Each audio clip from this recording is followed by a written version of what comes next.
Guys, I'm waiting for the stream. I'm waiting for the stream to start. I haven't seen the stream starting. Where's the stream of the game? There we go.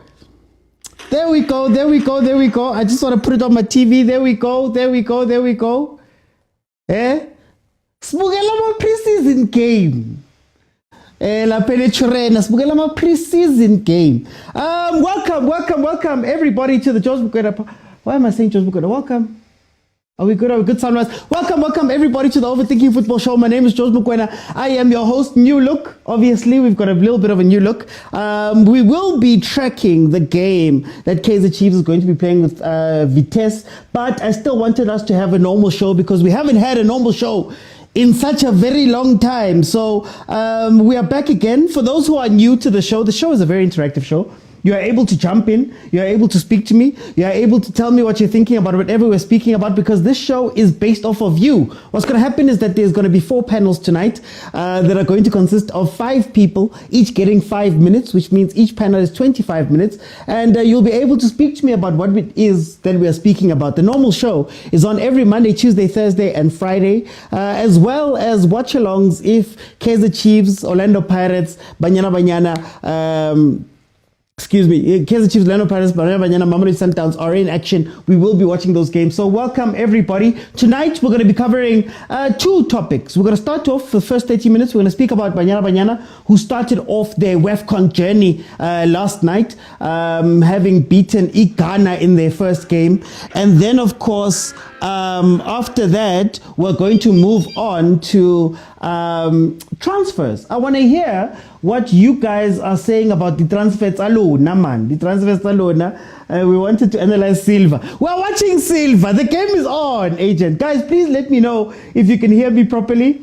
So we're gonna start off with Banyana Banyana while the game is on. The game has kicked off. For those who want to watch Kaizer Chiefs playing versus Vitesse, you can check it out on YouTube. There's a link there on the Kaizer Chiefs page. I just want to give you the starting lineup before we speak. Hi, agent. Multitask. Okay, so the starting lineup for Chiefs is Pitso in goal, Monyane, Reef Rosler, Nashio Miguel, Aiden McCarthy. We've got Thabo Celes, Bongiseni Mthethwa. We've got Mtujuzi Shabalala, Nkosi Mpile Ngobo. We've got Fundo Vilakazi, and of course Flavio Silva, number 77. Okay. So we're going to start off with the first topic. What was what? We're going to start off with the first topic for tonight. Yeah,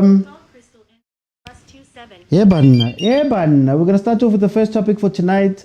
Let me just get that right. We're going to start off with Banyana Banyana, and then we're going to go into what's going to happen, what's been happening with the transfers. Munyane obviously over here. So guys, feel free to request and let's have a conversation about Banyana's performance last night before we get into whether or not you are happy with the transfers that you've made. Remember, if you want to join the show, bottom of your screen, there's a button that says multi-guest. It's got a blue figure hugging a pink figure. You request, I let you in. We have a conversation about the topic at hand. So guys, feel free to request. Guys, have I been gone so long that you guys are a little bit shy? What's happening, guys?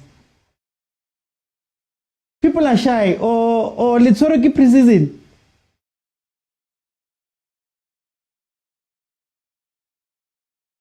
Let me just get this up.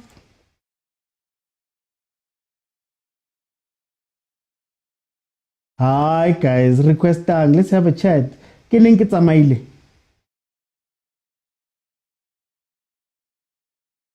But it's Kufa Cup. It's not Kufa Cup, man. I get able to Kufa Cup that side.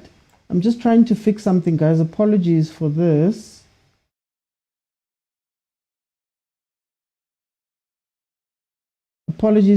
Just fixing something. Can you guys still hear me? Please let me know.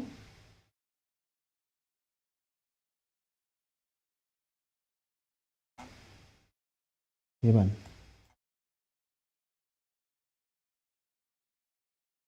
Hey guys, okay. So Banyana Banyana played last night versus Ghana. Banyana Banyana, of course, the defending champions of this tournament, WAFCON. They come into this game having lost out on having there's a shot, having Abo Tembi Khatlana available. Hilda was sitting on the bench. Nukumatlo obviously also didn't travel. And then, of course, we know the older people, both Janine van Veek, have also moved out of the team. So it was a team that wasn't as strong as what it was going into the games last time around, the WAFCON last time around. And you could tell that they're a little bit sluggish as a team, having come into this game with all of these changes. Abo Motaung making the starts for Banyana Banyana. We have Abo Tesani taking up bigger roles. Refilo Jale was able to come back into the team. Nuku hanged up the boots. Yes. So Urifilo Jane had come back into the team to anchor that midfield, but you could tell that Ufifi Shem, I think age is catching up. I think she's also getting close to that time of hanging up her boots because she wasn't anchoring that midfield so well. And we still had the issue of there being a back six and a front four. Vesta Gray, Flavio. We couldn't get a black vest kappa just to look good. Pikes, welcome to the show. How are you? Yeah, I'm good, man. And you? I'm good, Finally, my brother. Finally, you accepted Look, me. people are shy. I don't know why people are shy today, but it's okay. Pikes, how do you feel about Banyana's performance while we're also watching Chiefs here? My man, I watched the highlights. Unfortunately, I'm busy with rugby because my son is playing rugby. Yeah. But I watched the highlights. Oh, right? present tense. Present tense. Yeah. I watched the highlights. They're a bit shaky. The reason why, they have new players. And Yeah. I saw Desiree Ellis is trying to play a different ball game because what is the striker? Khatlana, Tembi. Khatla. Tembi is not there. Now, if you don't have strikers that are more have speed in front, if you don't have speed in front, of course you're gonna change your game plan, right? Yeah. But over and all, they did well against Ghana. Experience in the midfield is key. Yeah. Which is my favorite player is playing. You know, who's my favorite player. Refilwe.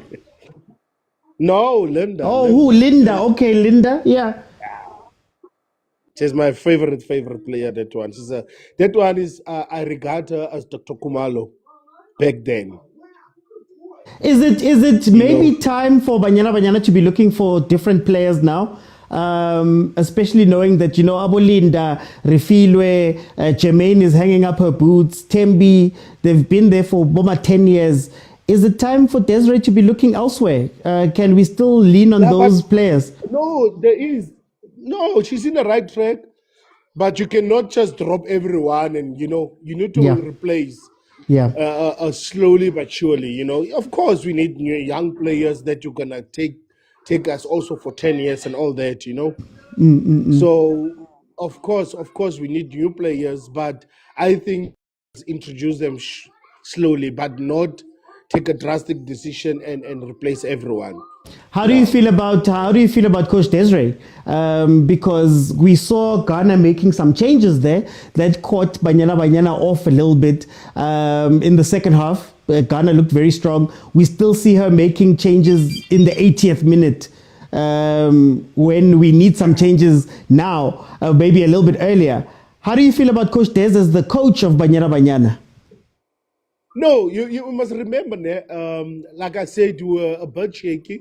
When you take players that are experienced off, experienced player can do anything in the last minute, right? Yeah. Desiree is from the old school. Desiree likes to make changes in the 70s and 80 minutes. Even 89, Desiree will make a substitute. All old coaches, they used to do that. They believe in their starting lineup. Yeah. They believe in the first 11. This 11 can take me to 80 plus minutes. Yeah. She's that. Unfortunately, she's that kind of a coach. But you're saying unfortunately. Don't you trust her then? Should we be looking? Because I said unfortunately because why? If we play not dangerous teams, you can make your substitute early in your 60s, so that the younger ones, they can get confidence and all that for the next game. Yeah. You understand? But with games like Ghana now, I don't think you need to take those chances. Because one mistake is a goal. So then tell me, how do you feel about the chances of winning this tournament? How do you feel about the chances of Banyana Banyana coming out and doing something big here? To be honest, we're gonna go through last 16. We can squeeze to semifinals. I think we're gonna end up there. I think so. We're not strong enough.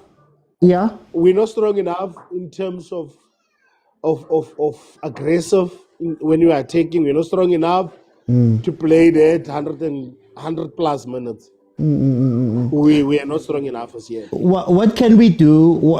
Maybe I'm going to ask you an unfair question. What can we do to make Banyana Banyana more fashionable? I mean, they're the current champions of the WAFCON. They're doing so well for us. They went to the World Cup and did incredibly well. They're consistently performing, but yet no one cares. What can be done? Exactly. Chief, our leaders are always saying our leaders are let us down. Our leaders are taking this country, I don't know where to, I mean, how can Banyana Banyana team that went the first time? Banyana Banyana is the only team in the country that went through the last round, like to the next round in the World Cup. Bafana failed to do that. Look, with all that money, with your Benny McCarthy's, with your Matthew Booth, that dream team, they failed to do that. And there was support. They were supported, So Banyana Banyana is the only team that went through to the last 16 in the World Cup, first time in the World Cup. Yeah. So if Desiree can get players, my man, I'm telling you, in the next World Cup, she can do something. She can even surprise most of the countries. Okay. No, Pikes, thank you so much for joining me. As we continue on watching this Kaizer Chiefs game, guys, we're also just keeping an eye on the Kaizer Chiefs game. I'm a Pirate. You're a Pirate supporter. I wanted to congratulate you because I've been following you since from last year. I tried to several times to do a request. You didn't take me. I was like, this guy maybe doesn't like me. And then the other day, when Sundowns were playing, I was watching Spotify live, and then you were interviewed there, and your analysis is it's on another level, my man. Thank you so much, my brother. Thank you so much, my brother. No, congrats. I'm nothing without you guys. Please. You for all this time. Thank you so much, my brother. Thank you so much. Yeah, man, you need to bring me because me I'm a Pirate supporter, my man. Hard Pirate supporter. People were happy. Yeah. Well, we're gonna get into the transfers. So I want you to come back for the transfers. Don't say too much now. We're gonna get the second part of the show is gonna be about the transfers, what has happened with Chiefs and Pirates. So please come back, Pike, because I see people are shy. No, it's fine. I'll come back. Please, you must, because there are Kaizer Chiefs supporters. They are talking nonsense here on your show. But come back. I'll come back, and I will explain why Pirates didn't go through to the final. No, thank you. Thank you, Pikes. Welcome. For time. Thank you so much, guys. We are 15 minutes into the game. Kaizer Chiefs versus Vitesse. It's still 0-0. Hey guys, I mean Angboni. But obviously, it's it's preseason. Guys, if you want to watch the Chiefs game, go to Kaizer Chiefs' YouTube channel. It is streaming live right now. Okay, so as I was saying, the sad part about Banyana Banyana, to be honest with you, is that Banyana Banyana, with a semi-professional league, where really it's only Sundowns that is super professional within that league that is paying properly, with the Hollywood Super Bets, there's been all over the stuff that has been happening with the payments. Sasol has been complaining about SAFA. spreading the money in the league. We've had other sponsors and SAFA fighting. Banyana Banyana fighting SAFA because again payments were not made for bonuses that had needed to be done. Coach Desiree Ellis doesn't have a contract allegedly ever since. For the last 18 months she hasn't had a contract, right? But with all of that, Banyana Banyana is able to be a team that, like Upike said, made it to the last 16 of a World Cup, won the WAFCON, did all of that. And there's a conversation to be had when we're speaking about the profitability of women's football. Guys, Thembi Kgatlana, I'll say it again, I said it last night, Thembi Kgatlana is the most expensive transfer from most expensive foreign transfer from the NWSL in America to another league, right? If you could generate that type of money and give it to a UWC and give it to some of those other teams, that's a profit. And especially if we're seeing that in terms of women's football, talent-wise, South Africa seems to be very, very high up with the semi-pro league. So if you were to professionalize those things, maybe you could make some money from that, similar to what Chelsea did with their women's team. Chelsea sold their women's team to themselves in order for them to be profitable. We're seeing what's happening in the WSL, that side. Stadiums are getting fuller and better than our leagues here. You look at a team like Arsenal, they filled out the Emirates as a women's team. Well, not filled out, they get to about 50,000 people watching 9 times when they play in the big stadium, the Emirates. We've seen the other teams, Manchester United, Manchester City's teams and those ones do something similar. And now they're reaping the rewards of being the first to get there. So are we serious about these things? Anyway, let me bring it to Tyler. Tyler, how did you feel about Banyana Banyana's game? Welcome. I had my concerns, especially in the second half. I still remember we were talking about it during the game. Yeah. Especially, I was happy with the goalkeeper, and he made a lot of crucial saves. Yeah. And she actually kept us in the game. And I was just like yesterday, I was worried and I will go to I'm a player A to we have a lot of aging players and we don't have that transition. We don't see that transition of players who are going to actually hold the torch moving forward. Yeah. We don't see who is going to replace Ramalepe. We don't see who's going to replace number 10 and my favorite and Standwa Sam, Usio Posane, number 12. We actually don't see people who are going to actually come in and replace those players. That's how we spoke about that. What's this? Banyana Banyana has always played this simple game of saying we're going to have that one best player. We're going to throw the ball at her. Plan, just like Thembi Kgatlana, and once she does the plan, the rest of the game, once we get those two or 3 goals, we're going to defend afterwards. And actually, and also not something that I also spoke about, maybe they were trying not to outrun themselves because she's a Morocco. There are a lot of let's not look at the negatives of the gameplay. Let's also look at the positives in terms of the conditioning coaches and all that stuff, the things that they actually have to take into considerations. We actually have to sustain these players. They're going to play the long tournament. Remember, there's a few days of recovery in between. They'll be playing another match, and I'm not sure. Is it 2 or 3 days from now? Yeah, it's Friday, I think it is. Tanzania. Yeah, they're going to be playing. So they don't want to outrun themselves because especially dehydration is very difficult to actually recover from dehydration compared to just a simple fatigue. So, but I'm super worried about the transitioning. The age, you could actually tell, especially when the second half started to kick in. Most of our players, the older ones, our senior players, they were starting to actually not be as efficient as they would have been in the. You still remember the World Cup and their first attempt at winning the African Cup of Nations, the one that went into the penalties at I'm not sure of the year. You could actually tell they were young and hungry back then. But now, even the under 20, it's not promising in terms of which the transitioning. We have those kind of players. So now another thing so can I ask, can Banyana Banyana afford to transition those experienced players now? Because for a very long time we've been looking at the stars that have been carrying. would this be a tournament and a time where you put the experienced players down?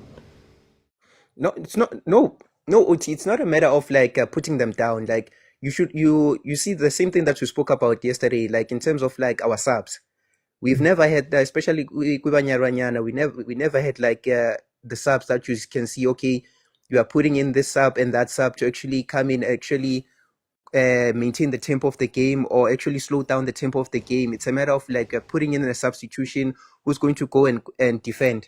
It's not a matter of like we are going to, like, you see Hilda, we don't have a sub for her currently. We don't have a sub for Ramalepe. Like, if someone is actually telling you it's like this player is actually going to take over after Ramalepe, and also just like that. But then again, let's look at the thing of the sponsorship in terms of the ladies' games. Like, we are trying to force here in South Africa, we are trying to force the ladies' game to be identical to game of the males. Look at the sponsorships. Let's be honest. If like we had a target market, like let's say for instance, Pons was a sponsorship for the ladies. Like you know, all those brands that associate a lot with the females would actually be there to actually help like propel, like actually add in numbers in terms of a finance. But at the end of the day, we don't see things eye to eye. Like, sit down and actually watch a game here, Hollywood Betway, and look at the adverts in between, and tell me, do those adverts actually correlate with the ladies? And then in reality, it's no. But aren't we falling into that thing that we do? I think, hey, South African football, is it maybe that we want this thing to be charity? Like, when we want sponsorship, it must be charity, not necessarily that I'm sponsoring something that has a return. And this goes for the guys' game, this goes for the women's game. It feels like Gomzansi, they don't want to do the things that need to matter. Like, for example, Banyana Banyana goes to AFCON as the reigning champions. I don't remember seeing one clip of them lifting the trophy. I don't remember seeing some excitement for them, even when they came back. How do I support something that I don't know about, even my winner, number one, but then number two, how does a brand support that? Because otherwise, what am I supporting? Am I just doing it out of the goodness of my heart? You know what I mean? And I think that's where South African football is lacking. Yabona ngale, they've started creating stars of these players. Like, there's players who have endorsement deals. You see Abo Pons and those things that you're speaking about, because they started taking it seriously and saying, guys, we need to have a TV deal that works. We need to have a marketing plan that works. We need to make sure that these games are easily accessible, are easily shown. We need to leverage. You know, something big that's happening that side is that they realize that whenever there's a big tournament, the Euros, the women's Euros, the women's Champions League, they spike up when it's time, you know. But we're also sitting in a continent where the CAF Champions League doesn't matter. You know what I mean? If it's Sundowns it doesn't matter. Are we not also just asking women's football to do something that even men's football is not doing? Yeah, it's this thing like of saying like we have to create interest. If there's no interest of something, like I won't speak a lot about the males football side of it a lot. Let me focus a little bit for the ladies. Let's look at ladies. How many ladies around you currently are speaking about the football in general? Not many. You see, those things, like, we actually have to create interest. Like, it's not something that's going to happen overnight. Like, how many guys or mothers actually take their daughters out to go and actually watch a football game here, any football game in general, whether it's at school, it's a school female game, or it's a varsity female game? Not many. But then again, the onus again on top of that will be placed on us men, which, like, we don't support the ladies sport. You see. Can I just ask then, isn't it also that I feel like one of the problems that we have when it comes to marketing and things like that, honestly speaking, is that we think that the football will do the job. We think that people watch the English Premiership because of the football. You know, we think that we watch those things. We don't think about the marketing of it. We don't think about the nostalgia of it. We don't think about how we're consistently reminded of, the great teams, let's say, for example. You've got a Posha Modise who scored 100 goals. I don't remember seeing a highlight of one of them. You've got a Chiefs. The Chiefs is playing right now. Suma scored 35 goals that season. We don't see the 35 goals. They don't market it like that. And maybe in the women's game, we need to realize, why are people coming to watch those games? Tina's kulmange Paul. Maybe it's time to make it about something else. Maybe it's an entertainment thing. Yeah, sometimes we speak about amachezi with Chiefs for amachezi wama team. What if you make them fashion items to bring in a new audience? The rugby teams right now are having concerts after their games so that they can bring in new audiences, and you go in ticket lako to go watch some concert maqeda, and now they're changing the demographic of the people who are watching them. Aren't we also supposed to do those things? Why would a woman come see a game? Why would a man come see a game? Because nagu PSL, we're sitting with the same situation. Why must I go watch Makesi? What's bringing me to a Makesi game? You know what I mean? We don't ask those questions.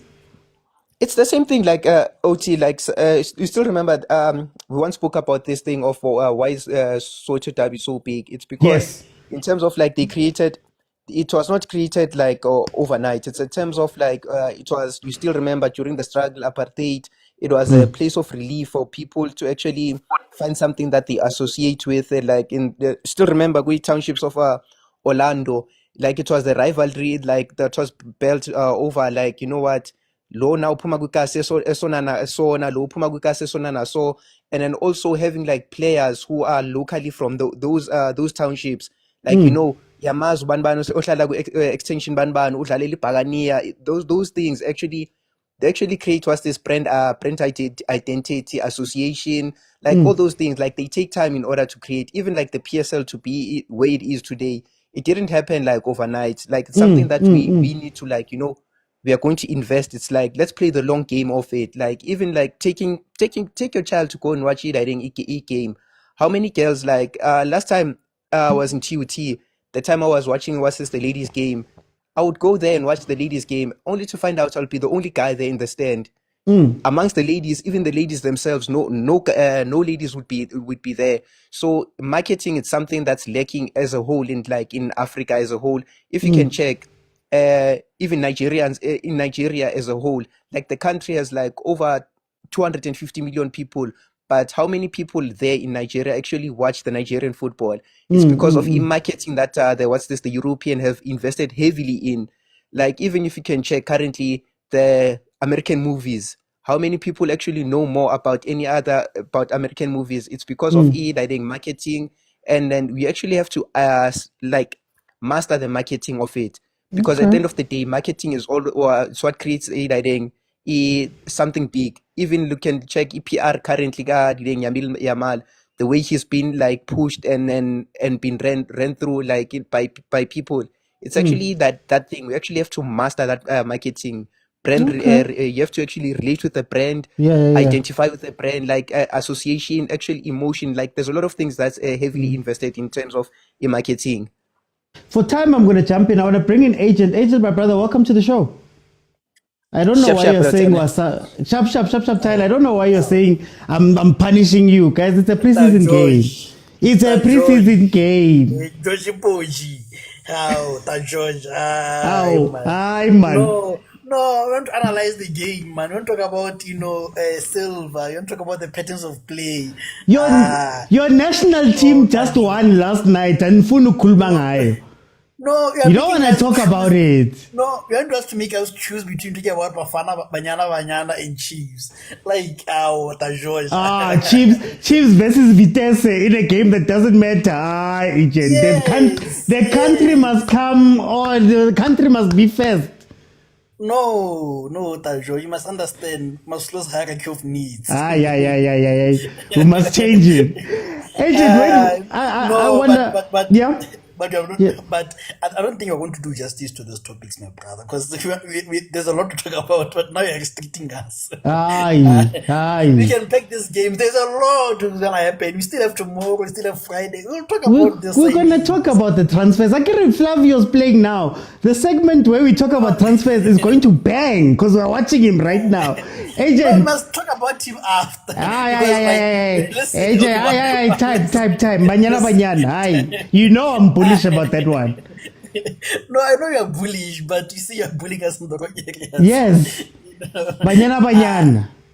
No, now all I was saying was that George, please let's do justice to Banyana. That's all I came in for. I'm doing justice right now. Okay. Second division team, first division team. George. Our football is good, man. Imagine. Yeah, time. I'll talk about come when you're talking about Chiefs, man. Because okay. Mara, you see now you wasted 2 minutes. Guys, I will fight this fight until we will recognize Banyana Kankane. Can't be putting a preseason game over Banyana. I'm sorry, I'm a Chiefs fan, everybody knows. But this is what we need to be doing in order to grow, guys. Bongs, we're going to speak about the teams. Bongs, welcome. Yes, OT. How are you, my brother? Yes, OT. Stress yet? No, I'm doing fine. Oh, Rinka Banyana ban. No, I got to get stressed. It's just that Banyana 2-0. They got the 3 necessary points, but still not happy with performance here because we didn't play like a team. One time for we are defending champions. Marabongs, do we know how to support Banyana? Do we know why we're supporting Banyana? Because I feel like we minimize the performances of certain people, and the other guys will teach you how to celebrate things. Rugby will teach you when the Springboks are playing what it looks like. Chiefs and Pirates will teach you what a Soweto derby is, whether Chiefs ki number 9, whether Pirates ki number 2. Why aren't we doing the same things for the Bafanas, for the Banyana Banyanas in the country?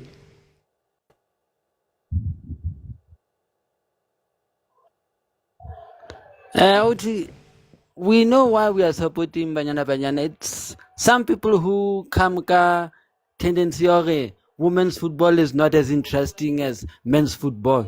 But babang batho ba teng o ka thola gore motho a teng ha tse le gore Banyana ya bapala and e bapala for eng. You only know when Banyana has won ha ba tshwantse ba airport e be le hona ba reng okay re lo supporta Banyana.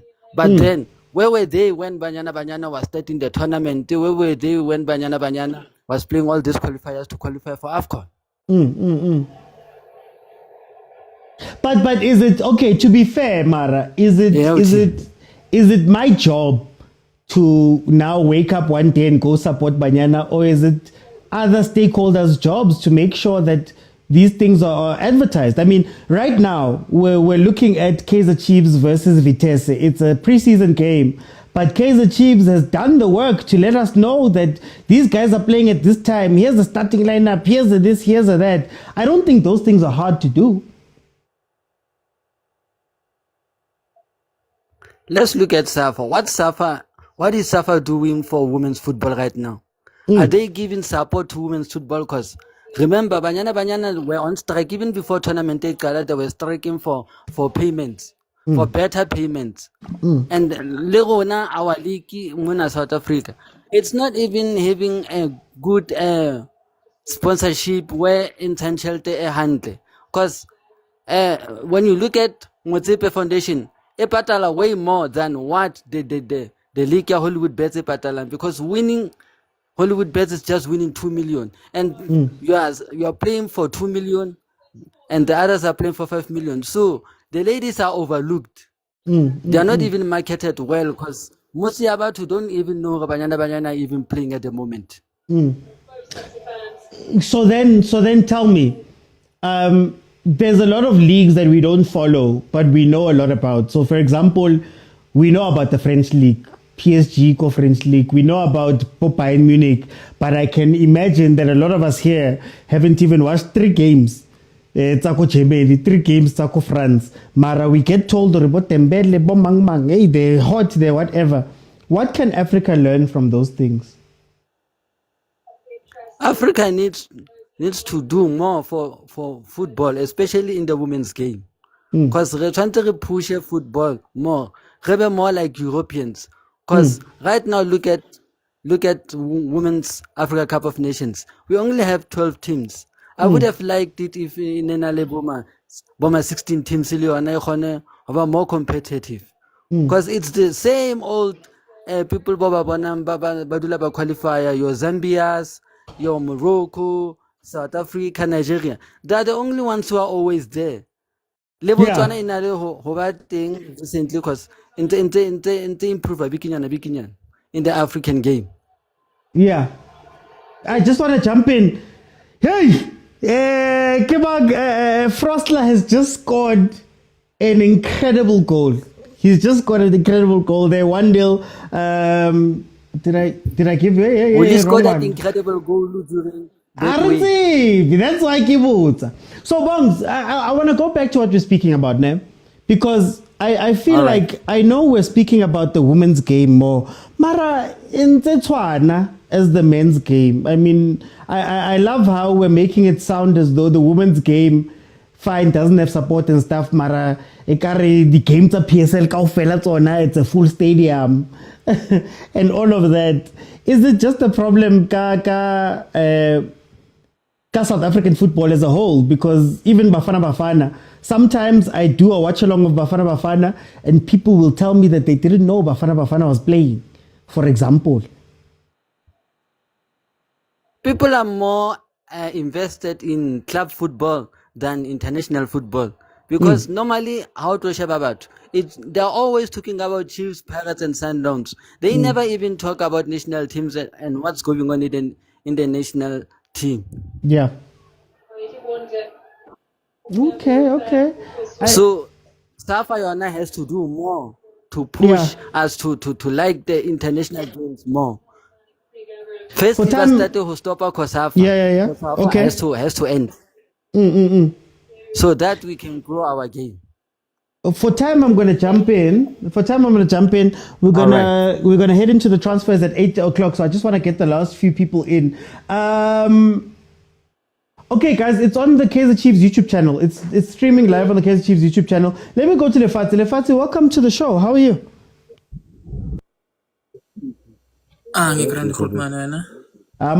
Guys, please remember to mute when you come in. Point, please mute.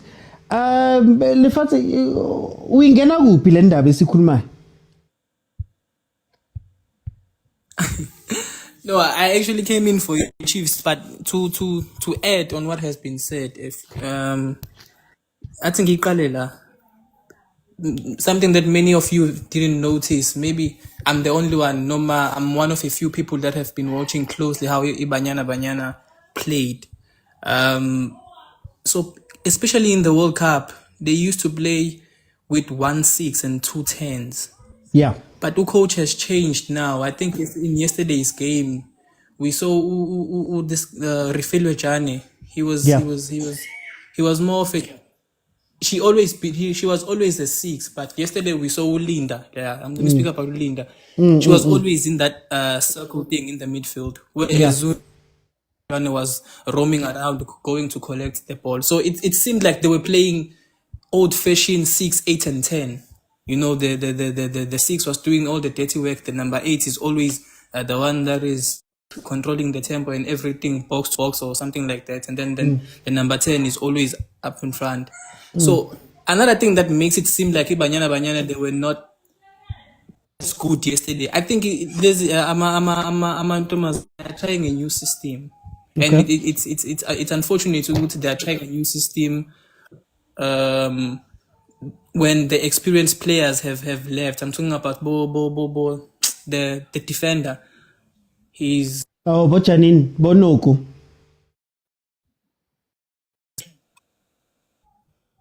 I think we're just cutting up there. Am I still audible?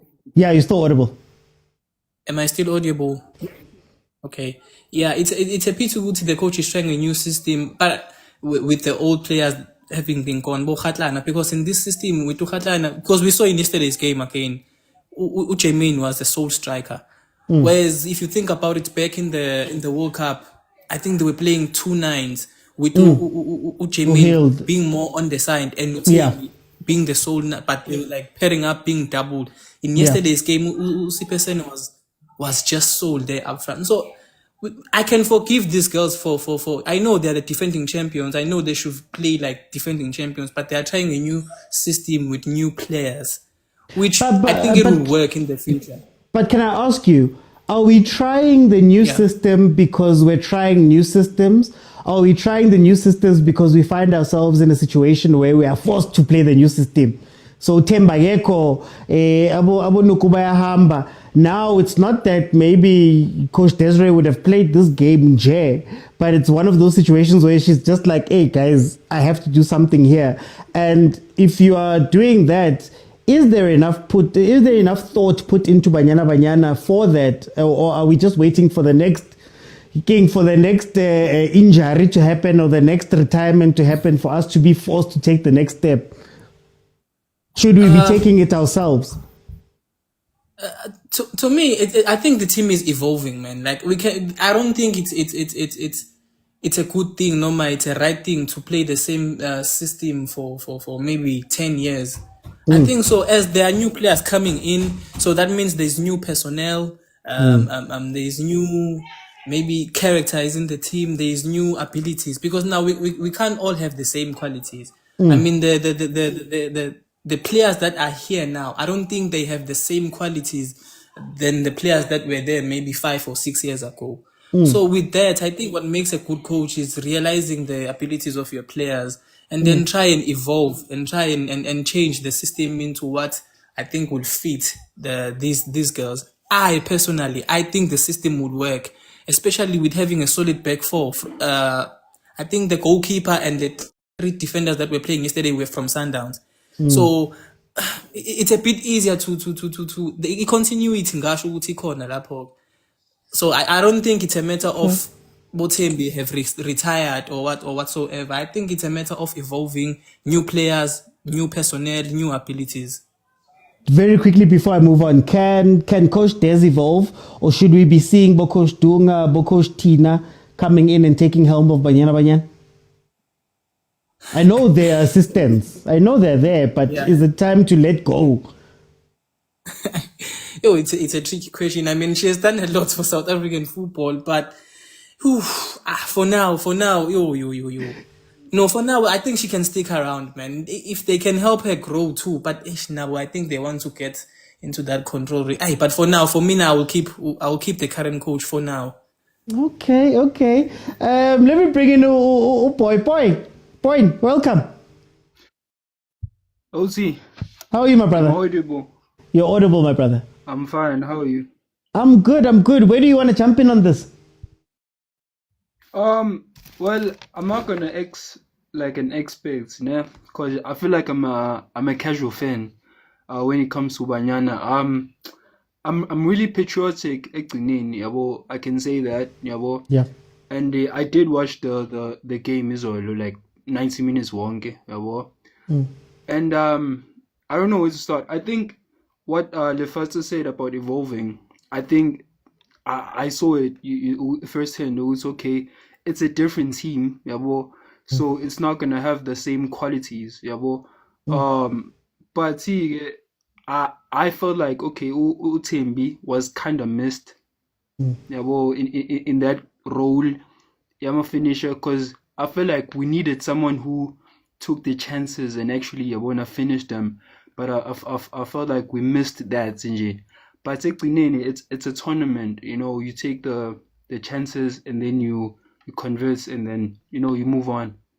Could you say that maybe, I don't want to make it about Banyana, let's say about a lot of African teams that have been dominant on the continent. Do you think that they become complacent in that they've mastered African football? So Coach Des knows how to win at AFCON. Regardless of whatever we say, she knows how to win games, right? But then now, when it's time to take the next step to the World Cup, let's say, we see a little bit of an issue there. So we've seen it, for example, here Sundowns getting caught by some of the same mistakes they're making this side, that maybe they can get through on the continent. They've made the same mistakes at Club World Cup and lost out. You speak about the Egyptian teams of old that were so dominant, Mara, they couldn't take that dominance into the world. Do you think that African teams have that problem, that once we figured out this thing, man, a continent, we must get better beyond? Yeah, no, I feel you. Especially Lento Benzega, Kobo Widati and our experience, when they were facing the other best teams around the world, they struggled. I get you, but I think in this case, Kubanyana, we cannot say it's the same thing. Okay. Because I feel like we kind of in a relatively new situation. Like Ugusi, Banyana find themselves as defending champions. I feel like that's pressure. They already have pressure now, and Ukoshi Izolo Ute, she doesn't want to take this as as we are the defending champions. She wants to win this again. So I feel like we still the underdogs. As much as yes, we are defending, but you look at you look at when they're betting and stuff, people are saying, oh, Nigeria or Zambia, might win this. No one is actually considering Banyana. So I don't think we in that territory, to say no, we kind of complacent. I feel like we played against Ghana isn't experienced in this level for my Black Queens, but then I feel like we kind of managed the game. Yeah, it almost slipped away, but we managed it. Okay. What's happening? Oh, advert. Hey, Mara, YouTube. Hey, Mara Chiefs. You don't turn off the advertising just for now, guys. Hey, Mara. I'm experiencing the same thing now. Advert. You must make that AdSense, but it's fine. For time, I'm going to jump in because we were looking at 8 o'clock where we're going to switch topics. I want to bring in Malume Kutso. Malume Kutso, welcome to the show, my brother. George Komantarakis. Dinsa. Coming to you live from the third world. Hey, okay, Mr. Uti. I'm at the top of my game. Exactly. No, but Mr. Uti, I found the conversation interesting, Yeah. There's something that you've hammered for the longest time. And yeah, like I said, sometimes you need to give agent like an interview so that you give us your thoughts, because the ideas you have that we sometimes don't grasp. It takes us time. It's really not about passion, guys. You cannot leave it down to passion. Patriotism, you can't. You can only go on. You'll have 57 fans. No, as a short, honestly. Even this other popular team, the biggest, is really not filling up the stadiums at the current moment. Yes, it's tough. We can see that they are losing, but the stadiums are empty. The one team that's filling up to a certain degree, Nakon, there's a serious effort. There's documentaries. Yeah. There's fashion. What you can see with there's an effort to get these people to come and watch us. You understand? Yeah. So even with Banyana Banyana and Bafana, there is no effort to get people to come and support. The one maybe flashes where there are efforts. You can see that people come, like your Bloemfontein, let's go on a roadshow. You can see that's when people respond. Yeah. So it's clear there needs to be an effort from the powers that be for people to come through. We cannot keep playing this kind of emotional card. Yoguti, no, it's because it's ladies. Even with the guys, it's the same. Yeah. If you don't fire the effort, no one is gonna come. People have their own problems. You'll have your Malume Kutus who are passionate about Bafana, and but that's not normal. Yeah. And we cannot treat it as normal. People, Mr. Oti, someone has an issue with the car is being repossessed. It's true. Someone has issues with the when I go home, then I'm Tifuni PS5. I was not concentrate. And now I'm talking life problems. Someone who called with bayampata uguti ama red bottoms are fake. You understand? Not people are not thinking about Bafana every day. Yeah. So you have to introduce the idea uguti Bafana exists and maybe attach it to something to say if you watch Bafana, you might have fun. Like you said, Uguti, it's something I've suggested, but not in the same way. I thought turn the stadium into a fill up, like when Casper is having whatever. After the match, open up, let the guys perform, and to hear that rugby is doing something along those lines. Mister, it's been there. People pay. It's not about the money. People pay 300 to get into a concert for general access, and you think there's a problem with they can't pay 30 rand. It's because they don't like football. No, Your ticket not is even 30 rand. Not even. Your ticket is 30 rand. Someone next door. O apere jezi la 1,003. O shapile jacket ya 2,000. O shapile buruku ba teng ba kapa ba 1,005. Nje ha o tsamaya ke 7,000. I was at the stadium for the last game. And I watched the family walk in, and I was like, "Me wa teng wa pere all the way, ntate wa teng wa pere all the way. They've got 3 kids wa pere all the way. O ka hlula ke 3,030 rand." You understand? The money is there. Even if we twist it and say some of them are wearing counterfeit, that counterfeit is 100 rand. It's not below 30 rand. The cost of a ticket. Yes, there are other issues like traveling expenses, but all of that combined is not even more than one ticket general access. Yeah. Go, amapiano what. Not even more. Maybe like about Funyana or Lizamoe match. You understand? So the issue is advertising. The issue, I don't know, tagging it to something to say this is what this stands for, and when you support this cause, this is what you are supporting. It's not really about the football. 8 times in a row, winning team, title winning team, can't fill a stadium because why? They somehow detached. But also, I think what we always, the Springboks. I always use the Springboks. The Springboks have a tagline, Balubekuto, whether true or false. Bari, rugby unites the nation. You understand? Nigeria ka AFCON. No grief for anyone. Just something that small.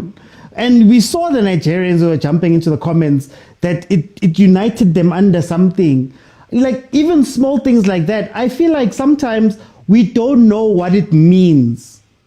We don't understand. Banyana right now. Asikho. Because I'll tell you more, which we were humble the whole season. And you saw us coming to the comments, go to the stadium, sit busy, since Palama Port, we remain humble. Now, what do they stand for right now? Yeah. And this is not an attack on them. It's an attack on the powers that be. Sinjay is asking a question here. They are probably the most marketable team right now in the country. Anything is marketable. Anything is marketable. Anything. But right now, with the results, with I'm gonna do this, I'm sorry. With the GBV in Tontonzi, there are so many angles you could market Banyana Banyana from. And the fact that they are champions of Africa is reason enough. They're the most marketable team in this country. But before I lose my direction, Mr. Oti. But like I said, sometimes you propose stuff, we may not hear you at that time, but I think there's someone who can help us hear you. No, but we usually disagreeing, me and him, but it's fine. Thank you so much. I want to bring Sinja in. Sinja, showstopper. I see you in the comments. I want to bring in your perspective on this before I change topics. How do you feel about this conversation we're having? I think I understand what you guys are talking about, the marketing aspect of it. But there's one thing that you guys cannot market. It is the football itself. Okay. When you talk about rugby, the reason why rugby can be marketable in various ways, it is because the rugby aspect of it, it's marketable. Okay. Why? Because of what the Springboks are playing against and the level in which Springbok is playing at. You can it's easily marketable because they are playing against the best of the world, and the best of the best in the world is known to be the best in the best. A Springbok, put aside chasing the sun, when Springbok is playing against Ireland, that's a rivalry anticipated. Okay. So you can market it already. And because let's talk about the opponents that Bafana has played. Are they known? Is it a tangible rivalry? Is it an anticipated match? Is it a well waited for game? Is it I don't want to miss it game before you can even market it? The truth of the matter is this: Banyana Banyana football itself, it is not an anticipated event. You do not see rivalry against Ghana. It is not a well-known hatred between Ghana and Bafana and Banyana Banyana for you to be able to even build something of aspect of it. And I hear a lot of people are talking about advertising it. What are you actually advertising? Is there interest in what you're advertising? But Sinja, can I ask you? But can you lie about those things? Like, I'll give you an example. I'll give you an example. Yes. Bafana wins the 1996 AFCON. We've heard the story over and over and over again, right? I can tell you for free that most of us who know that story don't know any backstory about whether Tunisia was a big rival, Tunisia was this. They just marketed the excitement of the moment. And sometimes, a lot of the time, with European things, they give you the excitement of moments. PSG winning a Champions League, they will throw it down your throat until you understand that this was a big moment. Now, for me, when I look at Banyana Banyana, I'm like, I don't need context to know that Banyana Banyana are WAFCON champions. But the problem is that I don't know what that means. So, for example, you see Bafana Bafana. I'll give a Bafana example. We should be seeing Ronwen Williams. We should be seeing Ronwen Williams saving those 4 penalties every single day. Wait, see, even if you have nothing to do with football, you must go, that keeper saved four penalties. What team does he play for? Like, I think about me supporting Arsenal, right? Yeah. When I started supporting Arsenal, I had no context of what Arsenal was. I was an SABC kid. We didn't have DSTV. Mara, there was that little CD, Heineken, that used to come here 442 and those type of things where they used to show you the goals. Hey, you'd see these incredible goals, Sabo Eto, you'd see Abo Henry, you'd see all of that stuff. And in my mind, I picked Arsenal because I just saw Henry and the 10 moments from Henry that we see everywhere. Shouldn't we be doing those type of things in general? I mean, you look at Sundowns. Sundowns has won 8 leagues. I don't even remember. Yeah. Let's start with what you are talking about. With Bafana. Let's look at their beginning. Who did Bafana play against first when they went back to top flight football? I don't know. First ever. You see, that's the problem. But it doesn't matter because I still hold the 96 World Cup. It does, because the first gear that Bafana started with was a well-anticipated game between Bafana and the PSL 11. which was actually also, was the talk of the town. Because as I was saying, you can market it because there's a rivalry between players that were supposed to be in the Bafana setup there or not. It was also to see what was going to happen. Now, but then CJ, before you say that, before we move on from that, I still think the meaning of that had to be communicated. You get what I mean? I still need to know that when Bafana is going to play the PSL 11, why are they going to go play the PSL 11, and why does it matter? And I feel like that's the context we miss with a lot of the things that we do. Like the derby doesn't matter, hasn't mattered honestly for however long. It hasn't mattered. Mara, when derby time comes around, Vodacom tells you why this game matters. It's not about the football, it's not about the pitch, it's not about any of that stuff. They start evoking all types of imagery, they start bringing in legends, they start making sure that every channel that you go on, you see it. Sometimes some people don't even care about Kaizer Chiefs. There's 2000s who don't know about Operation Fat Ales. But I get it. When derby time comes around, you can't hide. The Springboks, the whole country was with the Springboks. Half of the people who are with the Springboks don't even know a rule. Don't even know a rule of rugby. Don't even know don't know what position he plays, don't know why he does whatever he does.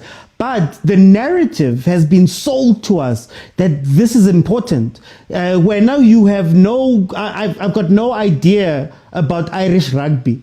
But there's somebody on TV who comes in and says, Ireland is an important team. Therefore, when the Springboks play the Irish, it's an important game. Now, my context comes from that, not necessarily from understanding what's happening. And now when I need to fill a stadium or do something like that, it's like, oh, okay, this is important. Banyana Banyana played a WAFCON final. Nobody was telling us that, guys, Banyana Banyana has been in 3 finals. This is the first time that they've gotten here. They've got a chance to win it. Desiree Ellis was captain of the team that was playing in the last one versus Nigeria or whatever. She couldn't win it. Now she's back as a coach. Those are the things that Europe tells us all the time. Those are the things that we get told and we get excited about. Oh, I get excited about. Oh, Arteta is the assistant coach Pep. He's the new Pep. He does cones like this. So when he signs for Arsenal, we get told that he's a genius. We get told that message before any football is played or anything is kicked. Don't we miss those small things, Nati? Honestly. Yeah, that's what I'm trying to say, Mr. OT, is that you can say all of those things, right? You can say all of those things. But the question is, are you saying things that are of interest? You're making it of interest. Somebody in the comments spoke about Endrick. I'm sorry. Somebody spoke about Endrick, the Brazilian. I think it was Agent was speaking about Endrick. I shouldn't care about some kid from Brazil in a league that I've never watched, in a league that I don't care about. I can't even tell you the first thing about that league. But Real Madrid, he told the world, they made sure that the world understood that thing is important. But objectively, it doesn't mean anything to me. But they've told me. You get what I mean? But the question is, Mr. OT, is this, right? When someone says, and I wanted to go back to what I was actually saying. Okay, yeah. Go ahead. The information can be splashed all over, right? You can say all the nice things. They went to the final, but if what you are saying is not relatable, trust me, it's going to be hard to market it. One of the reasons why it was easy to market Bafana is that it was built on knowledge that is already existing. Bafana is playing against Brazil. That statement, even if you do not know it to be true, but the Brazilian football, in the history of football itself, you understand that you are talking about a nation that is known to be a football nation. Yeah. So now when you're watching Bafana play against this footballing nation and doing well, it builds interest in terms of attraction. Look at Kaizer Chiefs. When Kaizer Chiefs is doing well, how does it reflect on the stadium and filling up in attendance of stadium? A Chiefs that plays well attracts a lot of people. That's my only. I wouldn't even call it criticism. Only reason that for me justifies the lack of interest in terms of female football and bafana football. I'll bind them with one thing. It is because they have not displayed the football in the highest stages with the highest to be known. You say Themba Zwane has played 50 caps. How many of those 50 were games against the top 10 nations? When you say Siya played 70 national team caps, you look at 80% of those games are against nations that are on the top 5. But do we all know that? Do we care? Now, yes. We don't even need to know. We don't even need to care. That's how it is. The ratings are there. When you put ratings in terms of, even when you put world FIFA ratings, and you look at that when you are being told, if you see Bafana is playing against France, look at the attendance on that game when they lost 0-5-0 or whatever. Is that people know it to be a country that is well known for football. My only criticism, it's only on that aspect, Mr. Oti, is that marketing football, in particular Banyana Banyana, will take a lot in not just Banyana Banyana. It's female sports in. You see it in rugby, right? You see it in rugby. Siya Kolisi also has to use his influence to generate interest in female rugby as well. Yeah. You get what I'm trying to say? And that is seeming it's still difficult. But you see that they're putting in the work off of the pitch. I don't care. I don't care about what the Lady Box are doing. I've never watched the game of the Lady Box. Let me not say I don't care, but I've never watched one. But because Siya went there, at the very least, my first point of interest is, why is Siya? Okay, why is Siya? Oh, maybe. You get what I mean? Like, even rugby had to do that to us. Even rugby had to do that to us. Maybe. But the question is, Mr. Oti, let's bring it home. Let's bring it home. Did you watch the Springbok games after seeing Siya Kolisi advertising it? Here's funny, I couldn't. But the one game that I could watch, everybody went. We can't even watch Springbok games. That's why I'm saying that forget about your rankings and what. Joe, so SS1 is blocked. It's completely blocked. We have no context for rugby. But I know, Governor, maybe it's because I live in. Maybe it's because I live in Pretoria, but I can tell you, what are the day of a Springbok game? I don't even know when the Springboks are playing. Yes. But the day of a Springbok game, I walk into my checkers and it's just Springboks. The cashiers are in Springboks. Everything is green. Hey, when the white people are happy, the white people are happy, then Mabas Vule for the final. We get the FOMO, even though we don't understand what we are watching. So, guys, some people are watching rugby. We didn't even know, but for time, I want to bring in Let me end it also, Mr. Oti. Let me end it with this statement. I like what you just said in now, which was what I was going to end with. One of the ways to make it marketable, it is by the people that are consumers of the sport to be loud about it.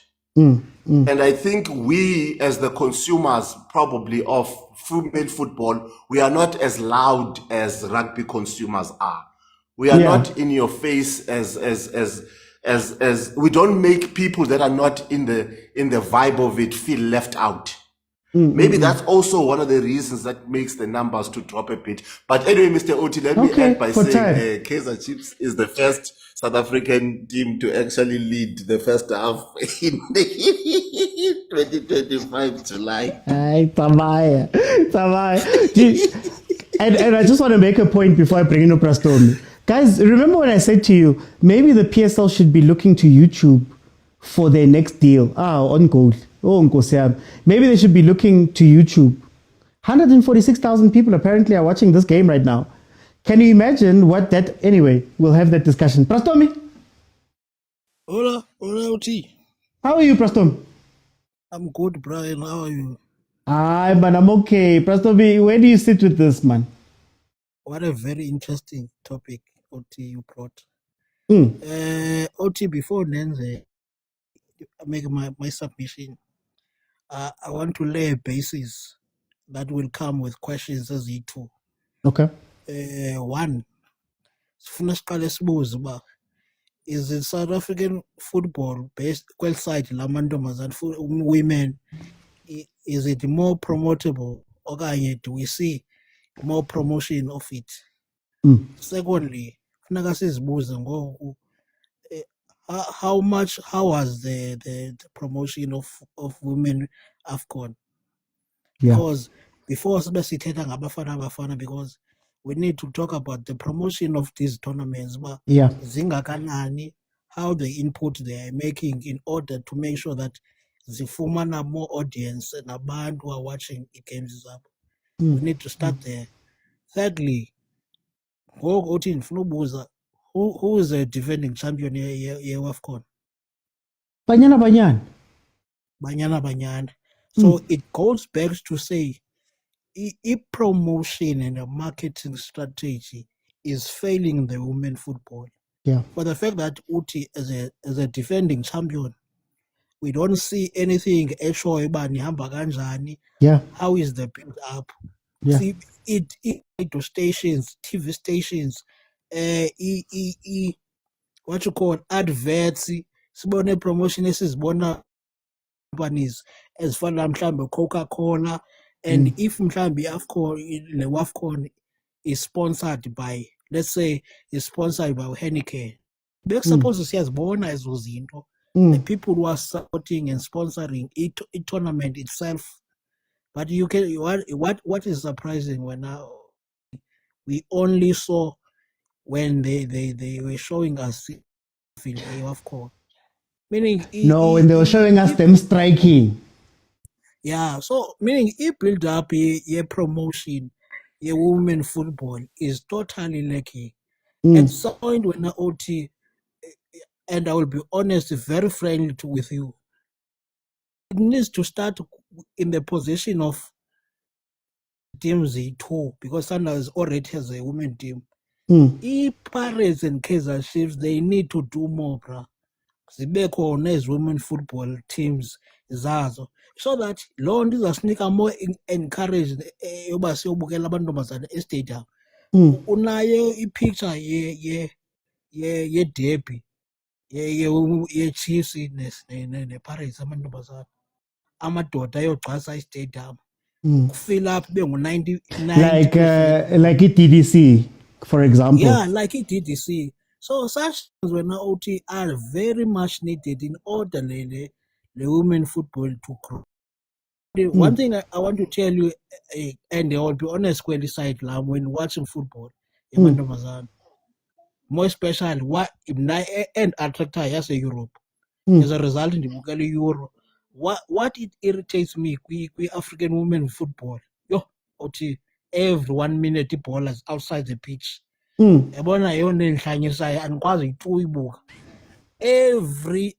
minute referee is whistling whistle every minute.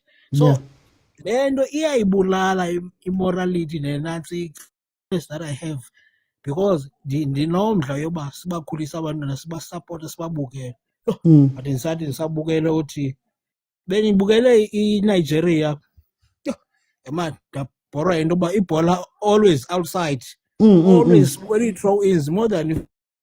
So enye into ke ngoku before siye kwi-marketing, because we need to siyenze this foundation sesinayo more stronger, sizofumana i-support. Because one thing I can tell you, I will also blame nobo minister bethu, abo minister of sports.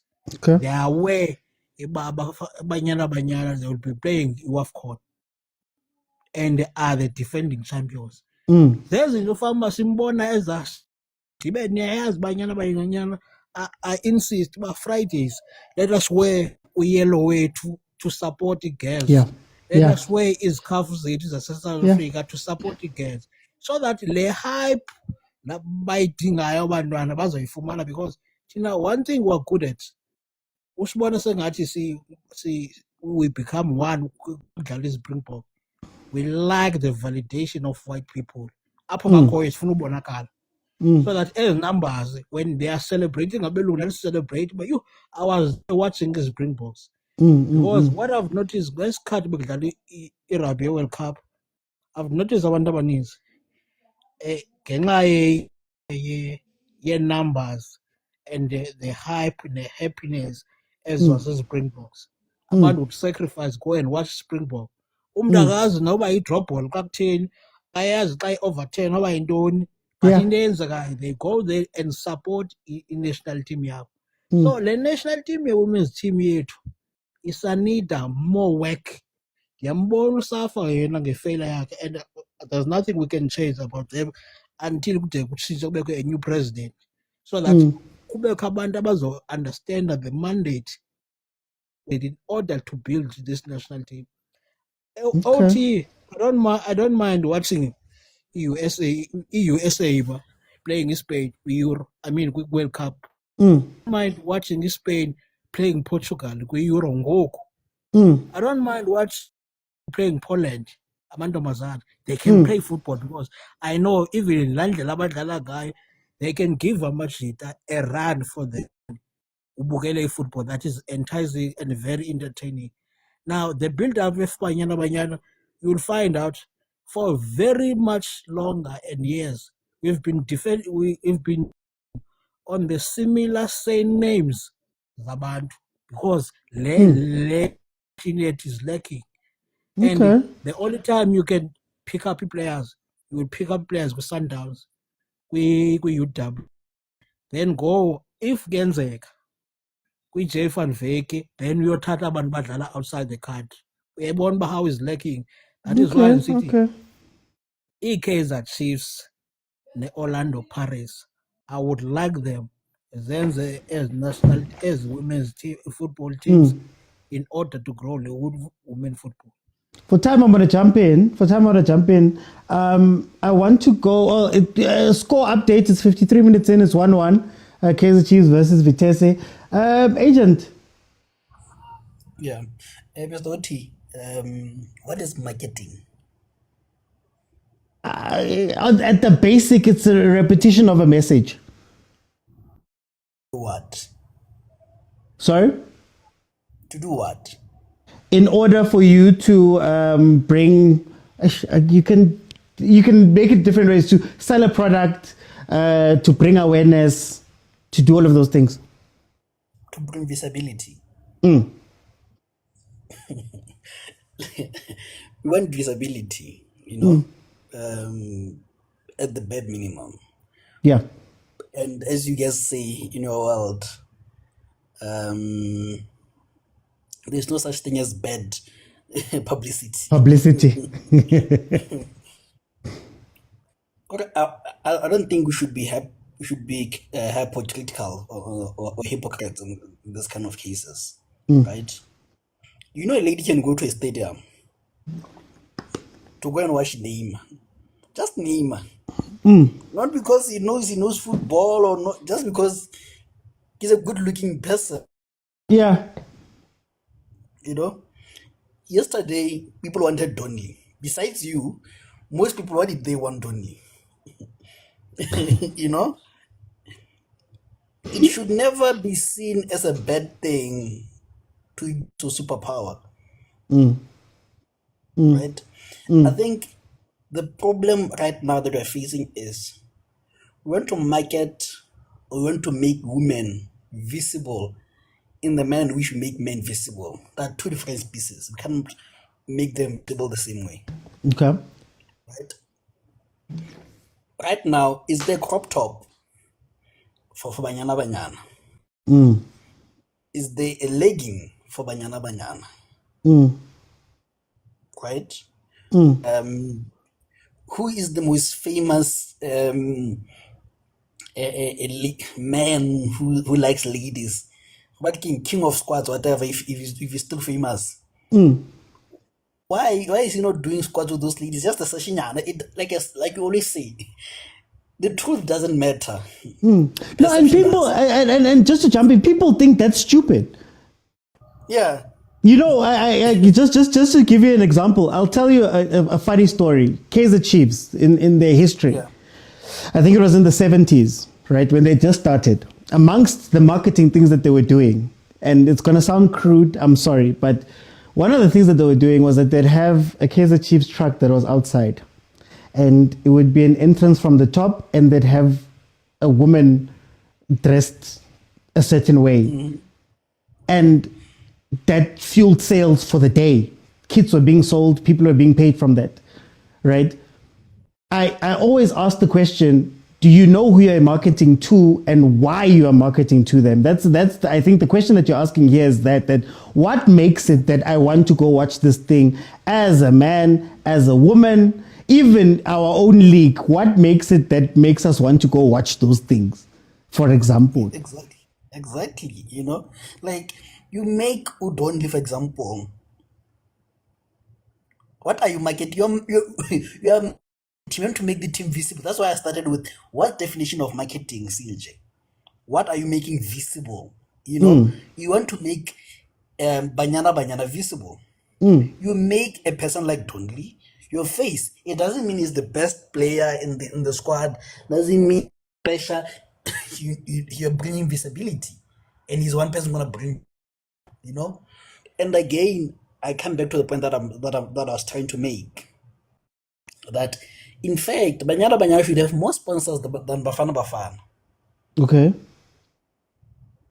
You know, that there are a lot of sponsors who are selling female products. Why are they not there? You know, why are they not sponsoring Banyana Banyana? You know, imagine an advert, yeah, Rolon or yeah, whatever, done by a Banyana Banyana lady. You know? Yeah. Again, I think, not to repeat what Abutikucho said, there's a lot of cases which are involving ladies. GBV, what? Who's supposed to raise awareness? You know, the thing is, put people on our faces. No matter what you do, I don't care what you do, put them on our faces. Yeah. There's a lot of things that they can do to put them on our faces. Just put them on our faces. Whether the football is nice, is slow, is boring, we don't care. People yesterday didn't care that Dundee didn't play well. They didn't care. They just happy to see her. Do you know what my thing is, Agent? My worry is that whenever we speak about women's football, the bar becomes winning. That's why you have to win, you have to do this. But I look at it and I go, but guys, there's a team that went 9 years without a trophy. It's still the most marketable team. And what bothers me is that we make it seem as though the football is the be-all and end-all. I always use the same example, Agent. We barely watch La Liga games. We barely watch German games. We barely watch MLS. But you already have an idea of it. You understand some of the things. You know some of the dynamics, some of the stories they tell you. I don't know Coach Brighton Guti, he's hot. He's in terms of like tactics and stuff like that. I just know that they told me that there's a 31-year-old genius that has just started coaching Brighton, right? Yeah. So those messages are getting to me. I know that Rassie Rasmus is a genius, right? Everybody here knows that message that Rassie Rasmus is a genius. Can anybody can anybody explain the 7-1 split here on this live? How many of us can explain it? We can't. So now, knowing all of those things, I go and watch. But how come we don't have the stories of Desiree Ellis is a 4-time CAF Women's Coach of the Year? Banyana Banyana is the only national team we've had that has gone to a World Cup and got into the last 16. Banyana Banyana's lifting the trophy. Forget about Banyana Banyana. Bafana, I still have conversations when we're watching here. I still have conversations where people say, Mari Bafana keeps losing. And I'm like, people don't even know that Bafana is hot right now, that Hugo Bruce is doing incredible. He's on an unbeaten run. You know, and it's the small things that I always, smoke, Evan. It's the small things that I always speak about for me, that it's like, I've seen Siya Kolisi holding the Webb Ellis trophy like this. I don't know how many times. We're driving on the highway and there's a huge billboard of Siya Kolisi holding a trophy, right? I don't need to communicate how the rugby guys played, what they did, who they were playing against. All I know is that those guys are winners. I don't have that opportunity with Banyana Banyana, who have a trophy that they've lifted. Ronwen is saving 4 penalties in an AFCON. I'll keep saying that. We should be seeing that every single day, agent. You know, before PSL games, they show you Siya Kolisi. They can't show you Ronwen holding the league title. They can't show you those type of things. We speak about the CAF Champions League. We care about a Champions League that side in Europe that has nothing to do with us. They are thousands of kilometers away. I can't even put on Ahly versus Wydad when they're playing on the champion. I can't watch it. But channel 203, I can watch Gary Neville's highlights from 25 years ago. It's those little things for me where I'm like, guys, we're slacking and we believe that it's football that's making us love these things. And it's not. Yeah. Anyway, sorry about that. So that you give us a chance. For me, right, we have to make sure that, like I said, let's not market the ladies' game like we're marketing a men's game. I think we have to make it a different for you know. And like I said, what is important is put them in our faces. It doesn't matter how, you know. Some people are suggesting a double header, you know, before Pirates and Sundowns, double header. See, just put them on our faces. The problem right now is we are watching Banyana Banyana. The next time you're going to watch them is probably World Cup. Yeah. And what are we feeding people between that gap? You know? And like the stories of Nukumatlo, you know? Yes. The struggles they have to go earlier, you know, because I remember Nukumatlo is a man. How did that go with her, you know? And so, at the time when she was the top striker in Africa, yes. Anyway, yeah. Before he was a defender. You get me? But anyways, but that's my point, you know. Put them on our faces. That's my message. And use whatever trick is there in the book, dirty or not. I don't care. Thank you. Let me bring in Uvelile. Mtakababa, welcome. Hey, Mtakababa kunjani? Man. Hey, it's really pre-season. I want to give 400. I saw 400 and something thousand. Yeah, but really pre-season.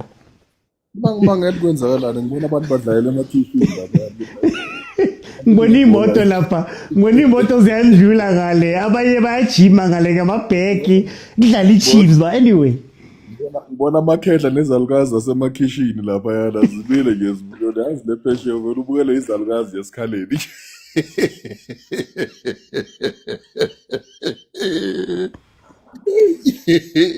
Ayikumnandi esileni but azibona siphethe inkomisha amatiye lapha kuyaphuza nje kubukela umdlalo oyingane odlalayo. Kuthi iChiefs seyifikelele ezinga lelo.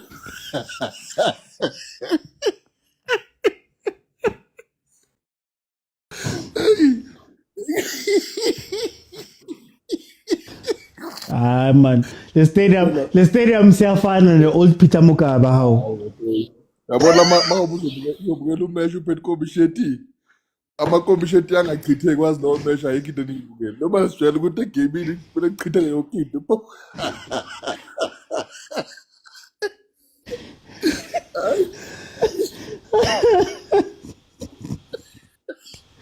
Hi. Asiphethwe ngokuvala madoda kodwa asothini nasoloko into ngiyabheka ngiso istriker leso sibuya le top league eyindoda iziyake sibone. Hayi man, vele khona indaba esikhuluma ngayo siyekele pre-season. Awu. Kuzolunga bafowethu, kuzolunga mntakababa. Hayi dahlupha. No man, soloko ngibingelele nabantu bingelele nabantu la ku-panel. Yeah, nabafowethu kumakhona babuthi khushu ngiyabona bakhona. Kahle. Angazi, man. Sometimes at least this topic we discuss in a month or in a period whereby I think some of us have been conscientized, have been looking around with what's happening around the country and the whole young why. Look, certain things you cannot just bypass them. Rugby, we can glorify and call it Springbok. Yes, support doesn't sponsor this and this and this. It's because the apartheid government was in this country. They didn't ask anybody's permission to come and say sponsor. They were intentional that they were doing. When the apartheid government went and fresh Dr. Van der Beek he create ESCOM, they were intentional about what they want to do about the country's electrical system in the country. You see those beautiful stadiums, Ellis Park, Loftus, Western Cape, all those beautiful stadiums. It's because the government was intentional about what it was doing in developing rugby in South Africa, including cricket. So there's no way we can bypass and come now and think when it comes to soccer, companies have to be the one that are sponsoring soccer, they're advertising soccer, they're being on the forefront. There's no way. The government need to be intentional on what it's doing with the Banyana Banyana and the bafana. There's like, no, if the government interfered, then if is open for putting your money and putting I want you, the Jordaan or Safa, to spend this money on under 17, under this is what you need to do. We are not saying then Jordaan must move. We are putting it for you to make sure with Banyana Banyana. We are a third world country. We are not a first world country. So we are not developing such a way by good our Banyana Banyana can be in a state, say USA or Belgium or any European women's football. There's no way. Because if sometimes we are honest when we discuss other issues. Some other issues that still affected Banyana Banyana in our country and cultures. Whereby we've got some provinces and people in other provinces and cultural activities that they didn't want our women to play football. That's why even now you see in a state whereby you go to Qatar, you go to these Arab countries, the football is not where it's supposed to be because religiously and other cultural activities are preventing women to do that. But before you start, you need to make sure the ground is fertile for each and everyone. Put in money. It's a start. If you fail, it's okay. Put in money and be intentional about making sure the women football is developed. Start from grassroots. You start from where does we start from under 8, under 10, under 12, under 16. That's development. Up until we cannot say now in our area with the football supposed to be no. But in 2030 or 2027, we are no longer there. Football can be developed if the proper structures has been put in place by your government. So Mina velile. We expect the company just to sponsor so many things. No, we need to be intentional about what we are doing in terms of development of soccer, especially women. Yes, Mina velile. My problem that I have with these discussions, I hear what you're saying, and that's a big cultural thing. Mina nkhaluluguti, some of the things that you do don't have to cost money. You know what I mean? Like some of the things don't have to be these huge things. PSL, for example, we've had these conversations as well about the teams, where it's like some of the things that you do to build are not things that have to be money up front. So, for example, I come from Springs, a Tema, right? There's no reason why I should have seen Kaizer Chiefs live playing Ajax Cape Town, for example.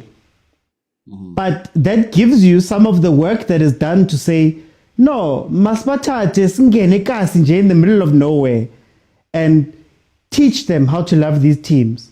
You know why when you saw Kaizer Chiefs by that time Guatemala doing that? Because their sponsors, Prime Media, was intentional about making sure the Kaizer Chiefs is out there. Exactly. So and they were sponsors and shareholders of the team. They made sure they were intentional about that. And even besides the money, here's my thing. I mean, I look at the PSL and I say, when you sign a TV deal with Sky or BT or whoever's running English Premiership right now, in the contract, back Forster, Uguti, outside of the matches, you're going to carry this of ours, you're going to show these shows of ours, you're going to do this, you're going to do that, to make sure Uguti Leonto is as accessible to everyone. I mean, I believe the only reason why football was so big back in the day was because of the fact that we only had SABC 1. Yes. You know what I mean? We only had SABC 1. You couldn't go to social media. You couldn't do. All of us were given one message. TV1. And the Leo message came through full. And now the teams today are not using the resources they have. Guys, you're telling me that I can't go live at Jimin as Chippa United. I can't shoot. I'm a TikTok as Makesi at Jimin. Just guys, 10 minutes. Hey, who do you think is the best player in the country? You can't do those things, Guti, to make sure that you're on people's faces all the time. These things are not by. I think we sometimes we feel as though lezo zinto, it's by chance, which is enzakale. I love what you're saying, which is intentional. It's intentional that when it's Springbok time, you can't go anywhere. Springbok. Yes. But we can't do that for CAF Champions League final, like Sundowns, the Ahly. Yeah, but I'm saying, but when it comes to Springbok, that's what I'm saying. That thing has been building for a longest time and for a longest period. But it's on purpose. Tinasna purpose. Yes. That's why I'm saying, man. I'm not arguing with you. That's why I'm saying. On certain things, we just need to be intentional, because if we have to make a product to be out there, like for example, okay, Babu Motsepe. Yeah. Babu Motsepe is intentional about making Sundowns the biggest team or the biggest brand in Africa. If we were to spend the 60 million on a certain player, the intention is to make his Sundowns the biggest brand. It cost Buye, it doesn't matter. That's why he's even able to make sure he even sponsors those lower league, whether Motsepe Foundation League, Motsepe, but he's intentional about development. Besides, he's a businessman, a billionaire. You can count to where folks, he's a third biggest what Richard. He doesn't care about that. No more account. But he's intentional about what he's doing. And such as might be painful to Abanye, but that's what is needed. Yeah. You see, because now, let's say, Gusafa, what's the duties your CEO, your Safa, and the president of Safa? Tell me, what's the difference? What's the duties? No. Here's the question you must ask. No, wait. What's the difference right now between the COO of Safa and the CEO of Safa? Who's got that position? Anyway, no, there's no difference. They're meant to be leaders. You see, sometimes it's not about development, it's about who's supposed to be there and who's benefiting. Because now, if you are telling me, like now we know Grace Card McTomwood is a president. I thought we talk about the president. Okay, president will be chairing the board. He'll be there, maybe quarterly the meeting, and also get feedback from the others. But the way presidents like the CEOs, like company, like his business. Whether it's this meeting, he's the one who's representing the movie. What's the CEO's duty? And the CEO is earning a lot of money. So that's why I get to know. I and if it's not even done or been started by now, come after 10 years, we're still going to talk about the same thing. Yeah. Because if we're intentional about this thing, we make sure with our state-owned companies, the dividend that they claim is coming to development. There's no way you'll find I know my dog traveler to another country to play the tournament. Really? You've got SAA. Yeah. You've got SAA. What is SAA? But if they say team, I know travel. Come on, as easy though, we have to look at ourselves. If you don't see that, that's why sometimes we don't have infrastructure. Sometimes we try to get this in a corner. But when we say you want land, For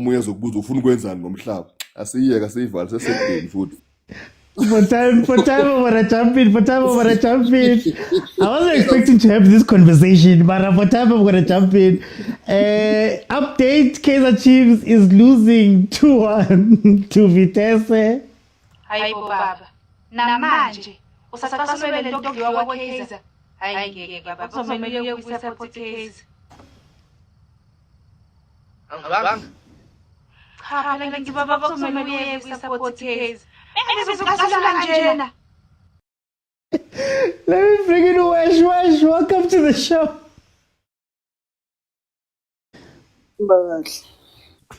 Hayi simnandi Wesh. Wesh, na indaba but ungena kuphi kule ndaba? Indaba lena, but it's just that it's very unfortunate that isikhathi abantu abaqala ukuba woke ngendaba ye-women's football isikhathi la khona bephinde babe impatient understand ukuthi i-women's football iyini iqhamukaphi sifika kanjani la isikhona. That is why the work that has been done from since Lomshigashik uqaliwe till today, people take it lightly. It is not. Yeah. To have a South African female footballer who is playing overseas is not child's play, because that person has never had support at all to get to where they are. Firstly, there are no female coaches. There are no coaches who can coach women because it's a at development level, because it's a different ball game. So that's why you find out that we are just different people, because one player played with the boys somewhere in Soweto, somewhere nomunye udlale somewhere at Durban na bafana. Then at 16, sengathi khona into ekhona lana awuzela. That is not development. Those are just different people. Asebezohlangana bayodlala under 17 national team. So the structure is just not there. And the talent, the talent is there, out there, but it's not a lot of people who can actually play. So that is why supposedly ukumanage ibhola besifazane kumele ngabe kulula. Ngoba it's not like you have a vast pool to choose from. Do you understand? So kumele ngabe yakwazeka ukuthi ubuke umuntu somewhere eLimpopo uthi that is great talent, asimthathe simsondeze. You understand? But obviously that is not happening. So abekho coach abakwazi ukucoacha abantu besifazane grassroots level. Wonke umuntu ola ekhona namhlanje uziphandele wafukuza ukufika la ekhona, you know. Le bhola khumbula linamali. Abantu besifazane are the cheapest people you could ever find, because all those girls are not getting paid. All those girls you see playing, ngengibali mamelodi Sundowns, ngengibali TX Galaxy, because probably khona stipends, but that is not even salary, you know. So all those girls, kuwo wonke lawa team, are not getting paid, but they are still there playing. So that should tell you something about how much these girls wanted, not getting paid. You need to go to work. Ubuya emsebenzini on a Friday, ungene ebhasini elihamba lisuka eDurban liye eLimpopo liyodlala on Sunday. Nifike 3 hours before the game and you have to figure out ukuthi ukudla ukuzobuya phi. So all of those kids are just not getting paid. So anything a structure ekhuluma about football South Africa njengamanje, especially for women, iyatekateka. Kuzanyiwe ukufika la ekhona manje, but iyatekateka, and whoever is out there doing it, playing, doing this and that, abantu baphandile to get to where they are. That's one. Secondly, let's make it about football. Look at the Japanese team. Look at those girls. If you have watched those girls, oh my God. I don't know. What do you want? You team message Japan and you fell in love with them, because it is about football. Africans want to sexualize the sport. You want to see Donnelly because Donnelly look like a woman, is feminine presenting, she has got this and that. You want to sexualize her. We cannot not make it about the sport. Because sizoyimisa iplot masizongafuni ukuyenza about the sport. Under 17. Can I ask you though, Wesh? Yeah. Can we separate those things? Because I feel like sometimes, in terms of Mina, what I always advocate for is that I feel as though a lot of the time we make it seem as though the sport is what makes people want to come watch. But in truth, there's only a couple of people that are really watching out of pure sport, whatever. But the others are there for different things. And I feel like... Let us not have this sport then, if that's No. But hear what I'm saying, where I'm getting to, besides the sexual, I'm not talking about the sexualizing. But what I'm saying is that when we separate it, I want to say, I don't want to see Banyana Banyana as a women's team. I think it's by time that Banyana Banyana needs to be marketed as a national team that is winning. Because a lot of what we watch of football and things like that, what I was speaking to Usinja about, most of the time we don't care about the actual sport of the thing. It's just sometimes the feeling that we can give.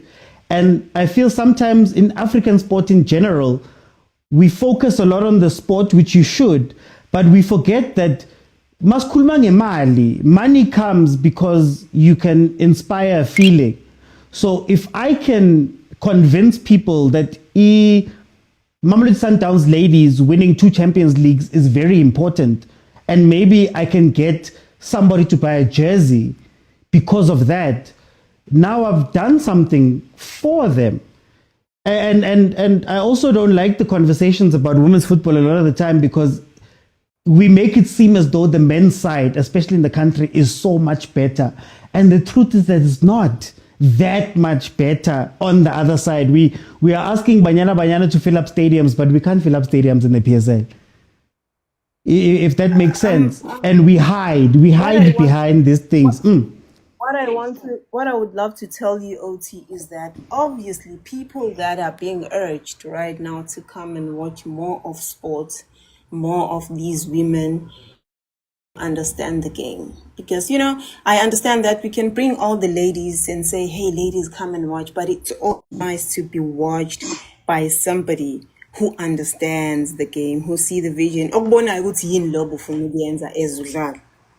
So that you can have those conversations. So OT, mama wake can come to a grounding, because OT uyobugang, and I understand that mama is just there to support. We all know that women in sports are just, women are into reality TV, reality what, Chris Brown this, Chris Brown that, and that's understandable, But now if we are talking about sport, because even those nations, Lawa and Abanga Uguti, I'm in the USA. It's the same debate. Women should not be paid what they are supposed to be paid. Because men feel like women do not deserve that.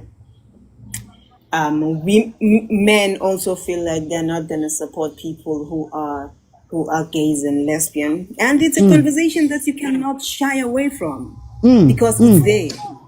And also, those women in the US, they can still go get a husband, get married, akwazi umuntu ukuqhubeka, enza abantwana, aphinda abe ne-courtesy of coming back, azodlala ibhola without being judged. Umdlali wase-South Africa today, if Donnelly could get pregnant, nizothi ayivele laba bayadliwa kufanele enze njena. That is the fact. Nizothi awuvele umuntu oneyingane embili ben expecting. We don't have that. I don't know ukuthi labantu esifuna basupporte bafunani. People live a certain lifestyle, it's wrong. They live a certain wrong. It's not going to happen. If you want to look at it in a sexual way, you want to sexualize people, you want to tap this, have girlfriends, have these, it's not going to work, because ngeke nikuthole lokho. So the thing is, let's make it about football. ukuze uma ku about football ibhola lizokhulumi lo ngoba uma nifuna abantu babe yilento enifuna babe yiyona angeke nikuthole lo because people are not going to sacrifice their lifestyles, their sexualities for ukuthi nizobabuka egroundini khona nizobabiza ngomabhebeza. It's not going to work. Let's put it straight up. You see, but for me, I think the conversation I'm having is not necessarily the sexualization conversation. But what I'm saying is that I think sometimes we focus so much on the football that we forget that in order for you to get to the monies that we want to get to and the things like that, we have to be able to make casual fans care. So I'll use an example of basketball. I knew about Michael Jordan before I knew what basketball was. I knew about Michael Jordan before I knew what a slam dunk was. I remember Spookily Space Jam. They took Michael Jordan, they put him with the Looney Tunes. It was something that we understood, it's something we didn't understand. That movie sells out around the world. Now all of a sudden, there's Chicago Bulls jerseys all over the world. And when there's Chicago Bulls jerseys all over the world, the Chicago Bulls or the NBA is making money from that, from people who don't know about basketball. So I feel like my big thing is that the problem, and I'm going to be frank about this, the problem is that we always look at our sports as sort of like a charity lens. So outside of the LGBTQI conversations, you look at just men's football even. You want to sponsor just because, oh, guys, it's a story that we need to tell. Instead of going, okay, how do we market these things to make them look different to other people? I don't need you to understand what basketball is. But if I can make you understand the feeling of a slam dunk, I can sell you a Jordan shoe. And then that Jordan shoe might have nothing to do with the sport. I might be buying it for fashion purposes, that I want to look cool, right? That's where we need to get. And we don't have those things in South Africa, in African football, where we go.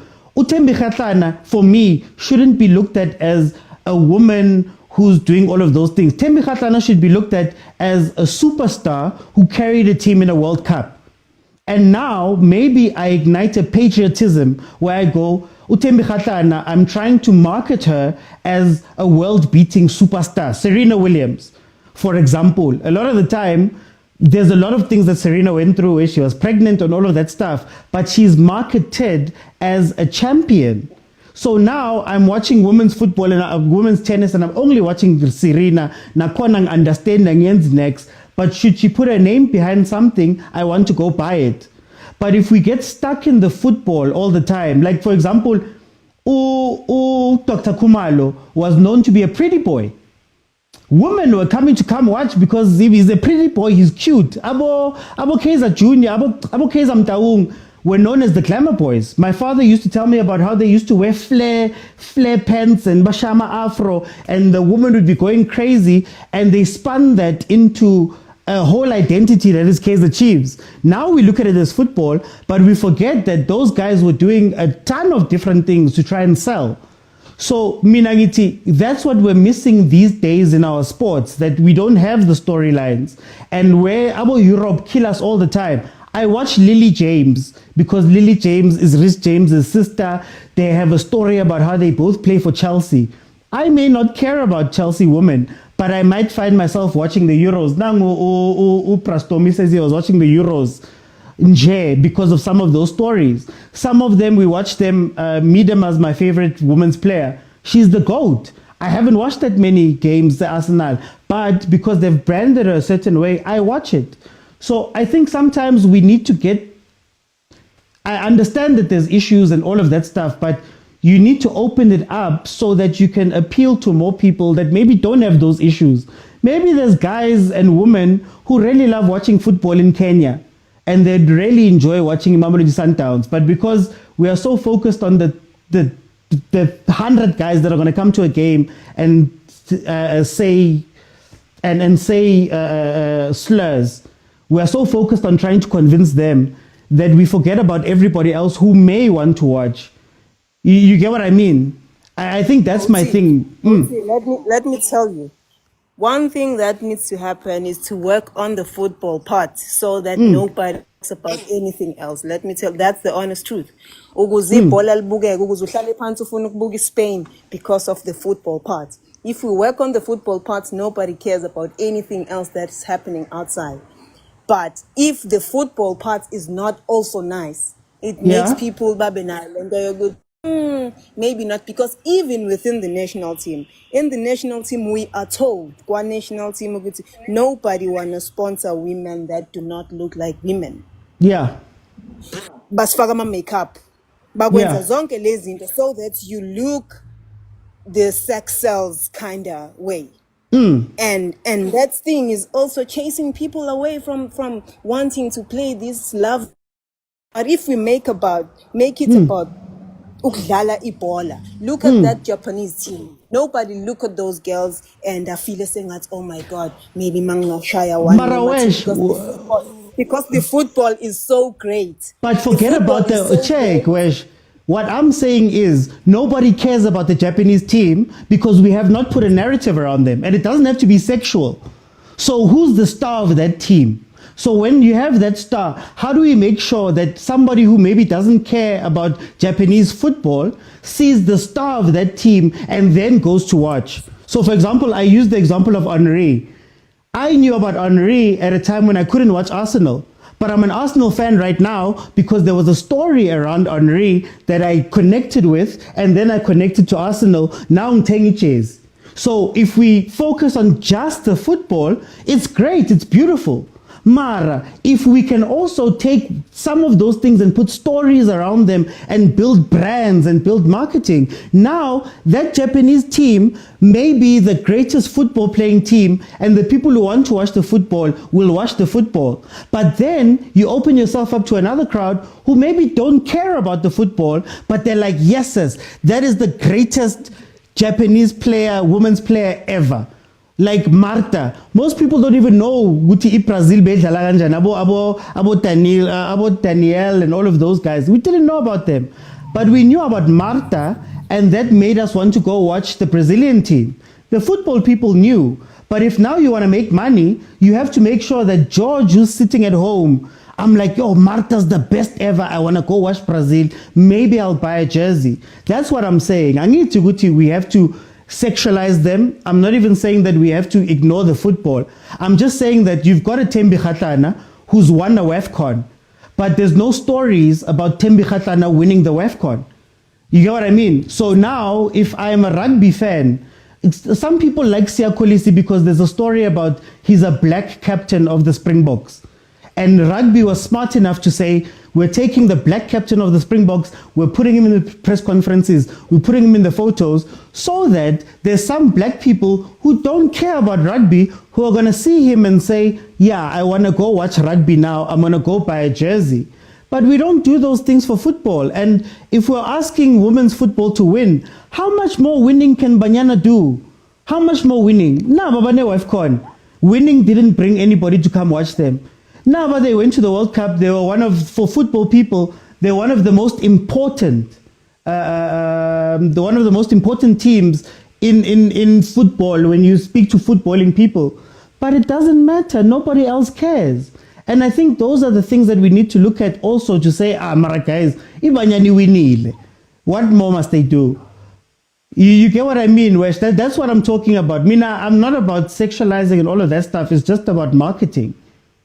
If that makes sense, for imali, if it's for imali.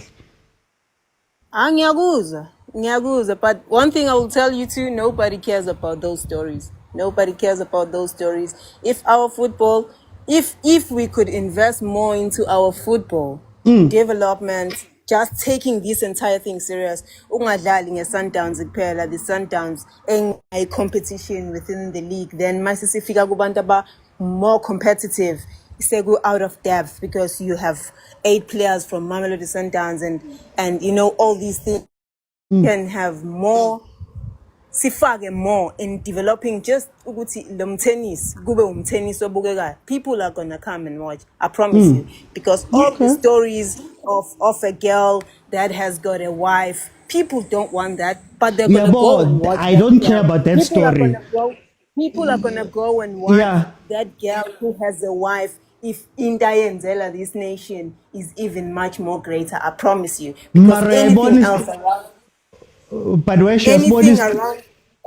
anything around the women's football is a fall back at how women are perceived and how women move and all those things. And I'm telling you, women are not going to sacrifice being them. That is why you see in Nigeria, there is no league in the Nigerian. Those girls, I will tell you, these girls have to go and play overseas. Mabefika back home, they need to look a certain way. They need to dress a certain way because culturally they cannot be who they are within their country. Mabe pu mabe angaphandle, they are able to be free and live their lives. But you see, but Wesh, and you still, but think about the story you are telling. Personally, I wouldn't tell the story, and it's gonna sound weird.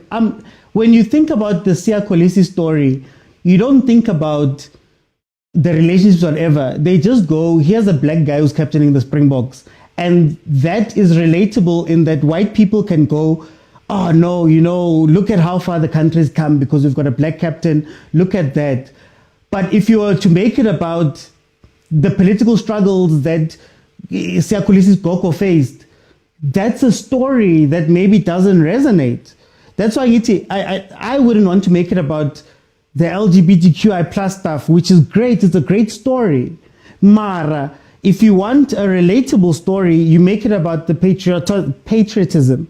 So that's where all of the other guys kill us, right? They're not making it about how great LeBron is. They're just telling us that LeBron is the king. He's the best basketball player.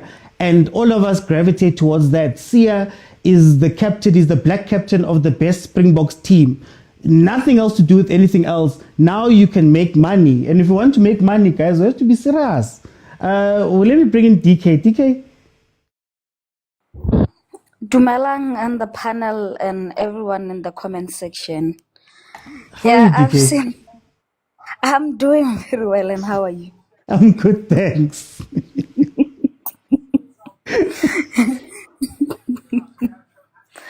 Yeah, it's tough. Yeah, you mentioned that how is the women football, it's not marketed same as the male football, especially in South Africa. I would say especially, I will put it in inverted commas, especially in South Africa. Let's take it to the root of it on their league. Firstly, the question that I will ask is that how many people are knowing that in South Africa we have the Hollywood Super League? That is the fact. It's only few of them.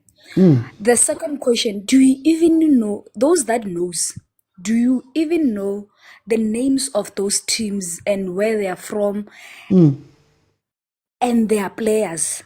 And then when you saying that as that mostly the teams that are in Hollywood Super League, I'm telling you, I follow it and I watch it almost every Saturdays and Sundays. Yeah.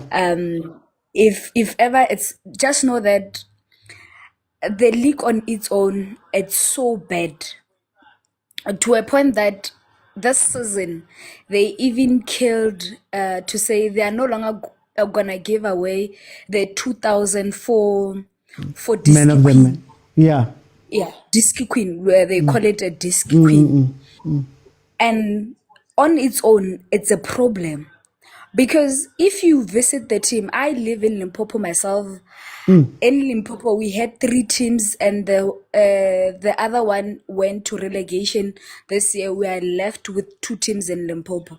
If you go to their clubhouses where they're staying, I don't know if ever the league on its own gave them money. You know, some of the things need motivation. You can't just play for the sake of passion. It's no longer happening. Because now when you look at how many teams in the Hollywood Super League they are getting paid, it's only I will count them. It's only Mamelodi Sundowns, TS Galaxy, and then Royal AM. They also pay their their thingy. And then we're speaking about the universities. Yeah, the scholarships. Yes, some even it's not even about It's not- scholarship. yeah. They just pick players where they are playing and then say you are playing fine, we'll just keep you there and give you. There's no even a stipend Yeah. to start with. Yeah. Maybe they can buy you your toiletry. Imagine playing for toiletry to start with. And then when you say you are playing for your toiletry and then let's just say you are from Limpopo and you're playing for your UP and then TUT Matsatsanza and those universities, and then you find that you must pay your own rent to start with. We need motivation, by the way. We need to get motivated, and then in that way we're gonna be able to make sure that players are very hungry knowing that there's a prize. That's why you see in the squad of Banyana Banyana, mostly I doubt even coach watch another games. The coach of Banyana Banyana, I doubt if ever. I would say I don't think she watches other team that are playing. I think he just watch Pella. They play 2 games live on SABC Sport, and then another 2 lives on YouTube, and the rest they are not televised or record any other things. It's just they're coming there to just play. But then let's talk about let's go back to the players being marketed, because right now you have Mamelodi Sundowns players, and then we have, I will give example about the teams that are in Limpopo, because I know how struggling they are.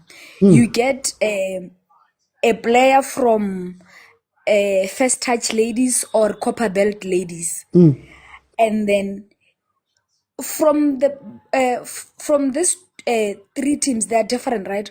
And then who's going to get marketed more? Who's going to get exposure, even though it's not a world-class exposure, by the way? Maybe the exposure of saying, you know your Tembi Khatlani, because she was the only time that you know them. It's only when they are playing in Banyana Banyana. And other than that, you wouldn't know them. Isn't because the league on its own, it's swag, and then, or it's because no one in South Africa takes the female football serious like they do with the male football. That's why you can see that one of the biggest teams in South Africa, why are they not having ladies teams? Those are the questions that you should be asking yourself. Is it because the teams on their own, they don't have money, or the team on their own, they lack support up there? Because it's no longer about the team per se. Okay. It's about who's going to support the teams with money that are going to make them to be visible. You can't be visible if ever you feel not being appreciated also, and then there's nothing that is coming your way. Sometimes you did your part as a player, and then you played very well, but then who's coming to you? I think the big thing about this conversation for me, and this is not just women's football. I think this is men's football. This is football in South Africa. My worry with the conversation is that we are expecting, and this is where the marketing comes from. You are expecting people who don't care about something to wake up one day caring about something. So my worry, my question, or my part is this: Hollywood Bets sponsors the Hollywood Bets Super League. Now, I look at Hollywood Bets and I look at SAFA and I say, it's on SABC 1, it's at 3 o'clock, let's say, on a Saturday. One of the problems is that already, as somebody who likes football, I'm on channel 202 watching the PSL. So already there's a hurdle, number one. Yeah. I have to leave my Chiefs to go watch this on my own for no reason. I must just wake up on a Saturday and decide that I'm going to go that side. That's number one, hurdle number one. Hurdle number two, I don't even know about the Hollywood Bets. So whenever I look at this question, I look at Hollywood Bets and SAFA and I say, if you want George to watch Hollywood Bets, if at the very least there's no information that you're giving me about Hollywood Bets, how am I supposed to know where to go? How am I supposed to know about Copper Belt? How am I supposed to do all of those things? I sat with Steph. Steph talks football. She's one of the people that covers the women's game. Herself, she was complaining the one day, Guti, I can't even find a table. Results. Guti, guys, this weekend, these guys won, these guys did this, these guys did this.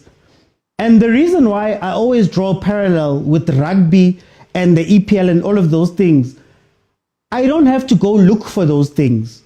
I don't have to get up by myself and figure that I want to watch women's football and then go and look for it. They come to me. And I'll give you an example of Amatags. Amatags knows that when they're selling the programs and HPC and all of those things, what they do is they take Wendy and they put her on the side of the bus. And then when they go sell it, they go, hey guys, we've got the rugby, we've got the football, here's the woman, here's the star of our program.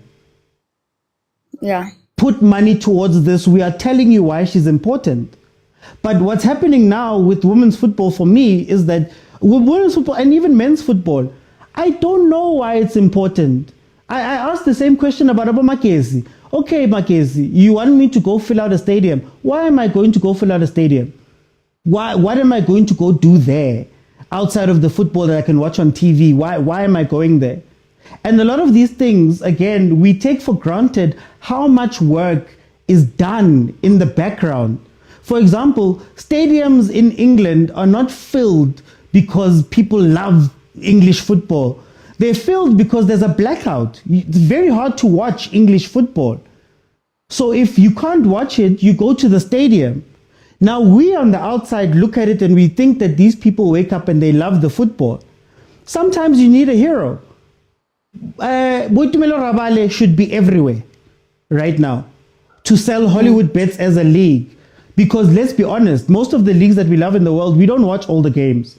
We don't care about most of the teams but if they can sell the top guys, then that money trickles down to everywhere else. So if I can sell Beth Mead and Lucy Bronze, and I can sell Megan Rapinoe, and I can sell Hope Solo, and I can sell those guys, what then happens is that those eyes then come towards this, and now we can maybe generate money.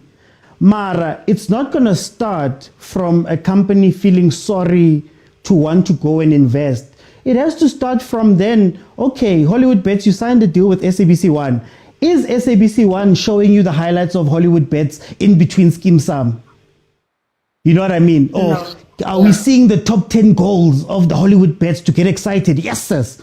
Look at the goals that they're scoring, Hollywood Bets. Maybe I might want to go watch it on the Saturday.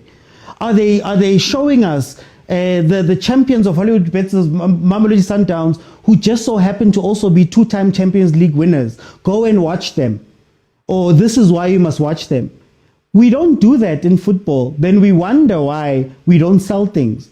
I wear a Chicago Bulls jersey, not because I know what Michael Jordan was doing for 82 games. I wear it because I saw a slam dunk. But I was like, yes, sis, that thing is so cool. I want to go put on that jersey. I know it sounds stupid, but those are the things that bring us together. Those are the things. Maybe we should see more Hollywood Bets players showing up in the PSL. maybe SuperSport before games, instead of showing us Sia Kolisi, show us what's happening at UWC. Why is Coach Tina so sought after by Coach Dunga, by Coach Mod? Spin the stories the same way that you spin the stories about Arteta, the same way you spin the stories. You get what I mean? That's what we gravitate towards. But if we think that companies are going to wake up one day and just sponsor, even me, I know as a content creator right now, I could have the best content in the world. But if I don't tweak it sometimes so that I can get more people to watch and I can go sell that, I'm not going to go anywhere. You get what I mean? There's plenty of people. Malume Kutsa has been here since day one. There was days where there was no one watching, 7 people watching. I had to learn how to, okay, hey, wait a king, I don't want to talk about this, but maybe I need to hook like this so I can get more people to watch. And when I get more people to watch, I can then go to a brand and say, brand X, I had 100,000 views on this video. Let me do a video for you. But if I'm not doing those things and I go to brand X and I've got 7 views, they're going to look at me and say, guy, why am I going to give you money? You haven't done anything. You're not showing us anything. And we run our sports off of charity instead of saying, hi guys, what can we do? You know? But also, you know what's the thing? It's just that I don't know if ever, let's just say you alone, you started this platform and then you're putting in the work. You already there. You have done something. Now, let's just say you knock. You can't just knock everywhere. But then your work should actually speak for yourself and then attract sponsors that are relevant to your work. But imagine if ever those players, they are putting on more work, they are done that on their own. Can they approach Puma to say, Puma, sponsor me? You know, when you start to be sponsors by certain brand, it means now you are going to be a cover of something. When we get to Puma, we will see a Tambazwani, we will see a player from Hollywood, we will see they being there on their thingy. Ne? Now we gotta ask ourselves to say, who is this one? And then we become to say, oh, this play, what, and then now you're gonna find out what is happening. But then it's not happening in the women's football. Even though you say, yeah. No, go on, sorry, yeah. Okay, it doesn't happen in women's football. No one approaches them. No one knows them. And it's not because those people they are playing and they are playing beautiful football. That's why sometimes you find that when the squad is out for Banyana Banyana, you question yourself. But Mama, it's not better than Mama. But then, you know, those might sound like squabbles. And then when we speak in football, we don't want squabbles. We just want to say, we know what the coach is doing and it's fine. But then let them find those, you already know they're suppressed by whatever the system that is there. But then why don't you give them a chance? Like Banyana Banyana, give them a chance. They are good. There's no way that done, but then give them a chance there. Because now they can't be in a situation where you be like, they will play. Okay. You know what my thing is? I'm putting it like this. What's sad about me is that Banyana Banyana has the trophy, guys. They've done the work. There's been the trials and tribulations. They have the trophy. Mara Bashota Kamutu, who can just take that trophy and then turn it into money by way of saying to the brands and whatever, this is what the storyline is. They've done the work. You get what I mean? I'm fighting for that. That this is not. There was an argument where people are saying Banyana Banyana is just not good. Now Banyana Banyana could be the start of then people taking all of the women's football serious. Like for example, what CAF is doing right now. We're going to start the CAF Champions League, Women's Champions League. It's not going to make money now. But what we're going to do is we're going to struggle a little bit. And once it's polished, we're going to sell it. Nobody's selling. Yeah. Nobody's selling the women's game. And that's what's... And again, it's not just women's football. It's football in general. Nobody's selling the women's game to say, guys, they've got the trophy. Whereas The moment the Springboks win a trophy, somebody comes in and goes, this is the storyline. The first black captain to win. They're the thing for rugby. Then they go to corporate and say, do you want to be behind this? And corporate goes, okay, we can put money behind it because we see that there's tons of black people now because babona siya police. You get what I mean? Yeah. Now we can sell it. Mara, we're not doing that for the women's game. We're not doing that for even PSL. We're not doing it for PSL. We're not. But anyway, hey, for time. Yeah. Okay. Let me conclude. Yes. Conclude. Yeah. In my conclusion, I would wish for Safa and the and actually to start this small the teams that are playing there. At least give them something, guys, just to motivate them, and then make sure that when they play, they play with the motivation. And also, I don't know how do they do it, and then they start finding another sponsor, and then so that things can be better for them, and then we can start to see more of this football because they play very well. They just need motivation. Yeah, thank you for your time, Oti. Thanks, DK. Let me bring in Agent then. I saw your message, Agent, there in the comments. Yeah, thanks. Quickly before I go to what I wanted to speak about was, how old is America compared to South Sudan? How old? You think from independence? They're not that much older, isn't it? Africa has been independent since the 1800s. Yeah. World War I. So the point that I wanted to show you was men and women's football, they can never be at the same level. The other one is younger, the other one is very old. And second of all, the phenotype traits will always make it a bit slow. But that's what I wanted to brush on it.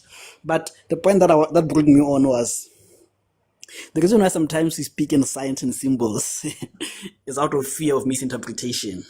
I want to ask you one question, and one question only. Why do people go to Durban July, and why are people speaking about Durban July? I don't know. And what is Durban July? I don't know what July, it is. Yeah. Durban July is about sports. It's a horse race. But it's a horse race. But it's been made about fashion. It's been made about everything else besides the racing. It's like the racing is complementing the fashion sense and everything in between. But it's the other way around. And they make a ton of money from that to put into the horse racing. You get, that's the point that I made. Thank you. I'll leave it there. Okay. Malubekuto. Yeah, slippery slope, shame. As we sing Mameli, shame. I was strong, OT. The conversation with Lipet in Owesh proves that me strong no to shame to have that conversation in a tuan. I commend both of you because yes, at some point you'll both misunderstanding each other, but it's in a smameli laguma comments. But yeah, I just want to comment on the other side just to dampen things. There's a player, Mr. Uti.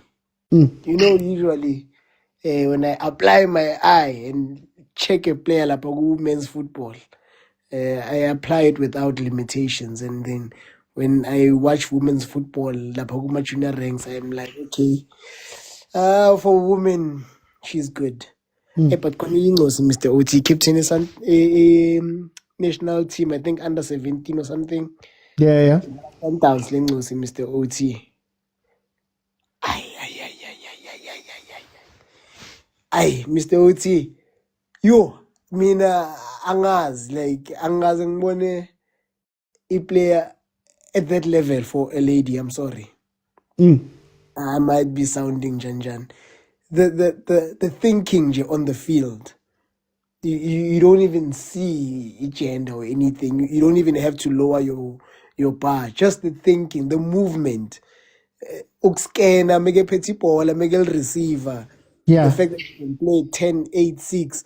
I Mr. Utinji, being umtana flowers and just watching her made me think, I don't think we've seen the best of us. At some point, I thought, yeah, we've hit the ceiling. But watching Loyamtana play, just how she moves around the pitch, and just to commend also Mamelodi Sundowns, I like the fact that they pair their junior teams with like senior players. If you go to like massive tournaments like your Engine, your VW, I'm not sure if they were at Pirates. Yeah, I think they were. They actually won Pirates. It's so easy to find Udlamini on the bench and all the other bafana or Banyana players on the bench. We are referees. We have to apply rules and ask which Ufuna and Lasuga. But sometimes you look at it and you're like, I wish even the guys would do this. Like the fact that I saw it and by Chiga I'm referring to football and nothing else. I saw her talk to the players who play for Banyana on a personal level. They were talking tactics and she was responding. I was like, I wish even Namachita could get this opportunity. It was beautiful to witness. That's my contribution, Mr. Uti. Okay. I can want to don't get into the waters. No, I hear you. CJ. Hey, Mr. OT. Hey, Shem, man. I hear you speaking, man. Hey, man, I feel sorry for you, my man. Hey, man, you've been through a lot, man. Sancho, you grew up without Mnet. So you didn't see Mr. OT. Open time, Baba, open time. 5 o'clock to 7. 5 o'clock to 7. Wow. So you didn't get the chance to say about Michael Schumacher and all those things. Yeah, Mr. Otu, I'm very sorry. How did you make it? You made it. Check about SAPC 1, SAPC 2, SAPC 3. Yeah, no. So go to an ETV came along. That's ETV. Then ETV used to give us So you finally understood. Then ETV gave us a delayed Champions League, 10:15. Yes, wow, Mr. Oti. I'm sorry, Mr. Oti. You know what, Mr. Oti? Here's the thing that I think maybe is I find problematic. Yeah. And I was saying this even we were having a conversation with my elder brother. Yeah. He was saying comparing the Champions League Europe. Vis-a-vis the CAF Champions League, to say, in order for it to be marketable, CAF, it relies on the teams that are on the final. Yeah. And you are saying versus the Champions League, we don't care who's in the final. Yes. The final of the Champions League itself, it's an event. And it made me also understand maybe we need a lot to. Even CAF, AFCON, it was the same thing, In order for it to be marketable, there needs to be familiar faces that are known to be playing in Europe to make it viable. And I think that's where we even had the Jamie Carragher, what's that guy's name that spoke nonsense about Carragher, calling it a small tournament, which also speaks to not just South African football, African football at large, in relation its strength and what it's able to pull. And I think maybe that's where also Banyana or women's football as well probably needs strengthening on.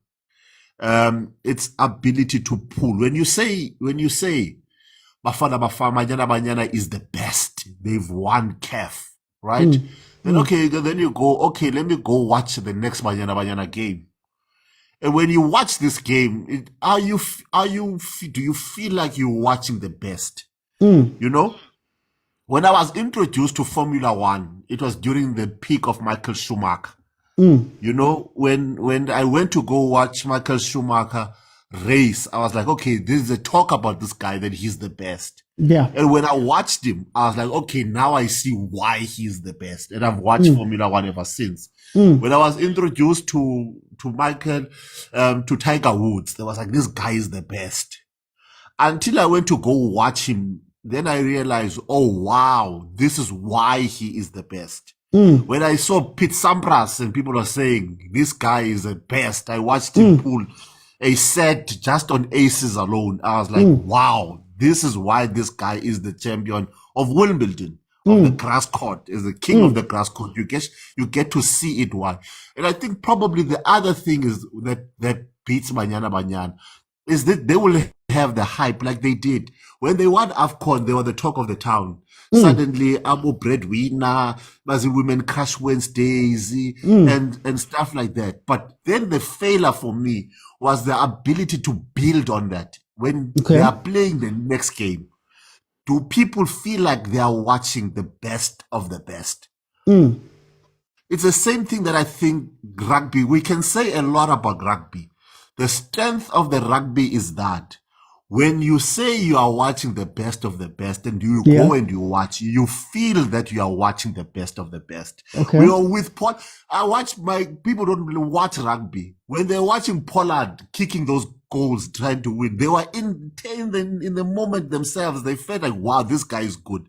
I didn't think he's going to make it. So when the next time my Springboks were playing, it was the same thing. And I think probably that problem could have also been the fact that they get their attention. They won the AFCON. They were talk of the town. They were all over social media. They were all over advertisement. They were singing. They were Amakwicho. They were the face of Amakwicho. This Banyana Banyana.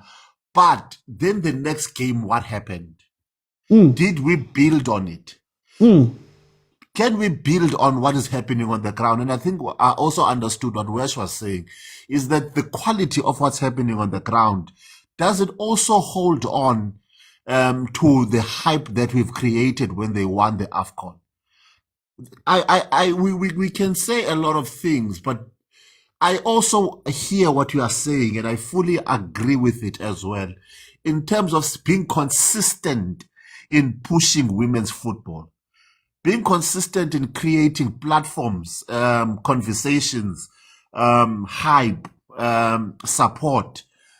That's probably something is that what we are failing as well in terms of failing the women's football and South African football in general. Let's talk about Sundowns. They won the league. How many times have we seen them?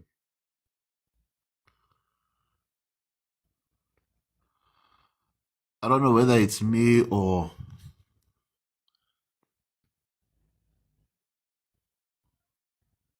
is there something happened. Am I still audible?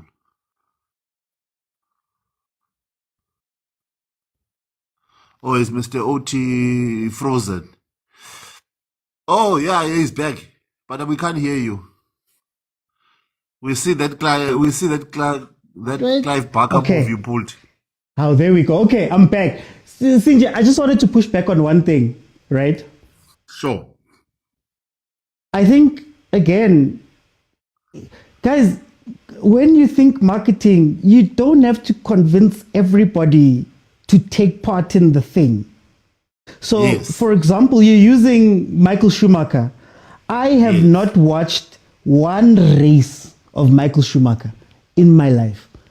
I don't know about Ayrton Senna. I know the names. I understand it. You did not have Mnet, so I understand. And most of us didn't.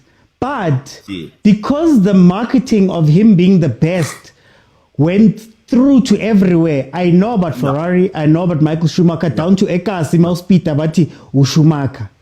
Yes. Right? Yes. Those things are not by mistake. And I think my worry is that, again, and it's also a political thing with black people, but my worry is that we want everyone to know and understand and get this and whatever in order for us to maybe feel like the money that they're spending makes sense. Okay. Me, I don't care as a PSL club if you're buying my jersey because it's a fashion piece, because it looks so dope that I saw Ula Sizwe pair it with some pants and it looked amazing, so I want to go buy it.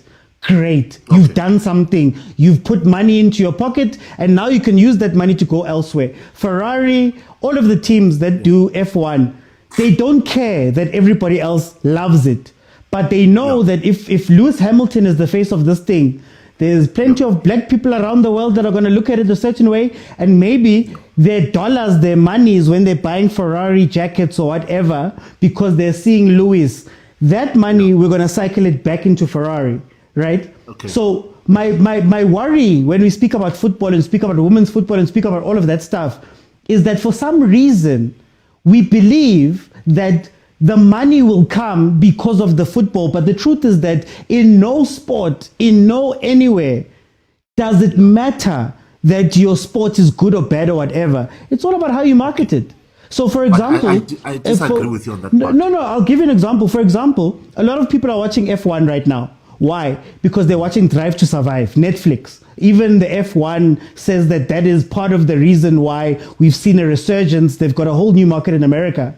Because they took F1 and they went, okay, let's put drama around it. So it's not about the driving really, but we're going to take Daniel Ricciardo and we're going to make him the star. We're going to take Lewis Hamilton, we're going to put him in front. Lewis Hamilton speaks to black people. Black people may not understand what F1 is, but to see somebody who's at the top of F1 who's black may cause a lot of them to want to go watch the thing. Daniel Ricciardo is Australian, he's funny. We can now bring in another audience that maybe didn't care about this thing, but they're like, oh my gosh, Daniel Ricciardo's like this. Max Verstappen, there's a lot of white people who may not care about F1, but that clash with Lewis Hamilton brings up some racial tensions, and then they start getting invested. So they realize the storyline. They even have a movie right now with Brad Pitt. They took Brad Pitt, and they were like, Brad Pitt, we're going to put you in an F1 car. And there's going to be a whole nother audience that's going to come watch this F1 movie because Brad Pitt is there. And what's going to happen is, they're going to watch that thing. Even it happened with me. I was invited to the thing. I watched it. I started watching that thing and I was like, oh, wow, this F1 thing is actually quite nice. I might download the game later. You get what I mean? Yeah. And that has nothing to do with who has won previously. That has nothing to do with the teams. That has nothing to do with all of those things. But now they've created a way for me to come in. My problem with when we have these discussions is that we don't make it easy for somebody to gain access to this thing.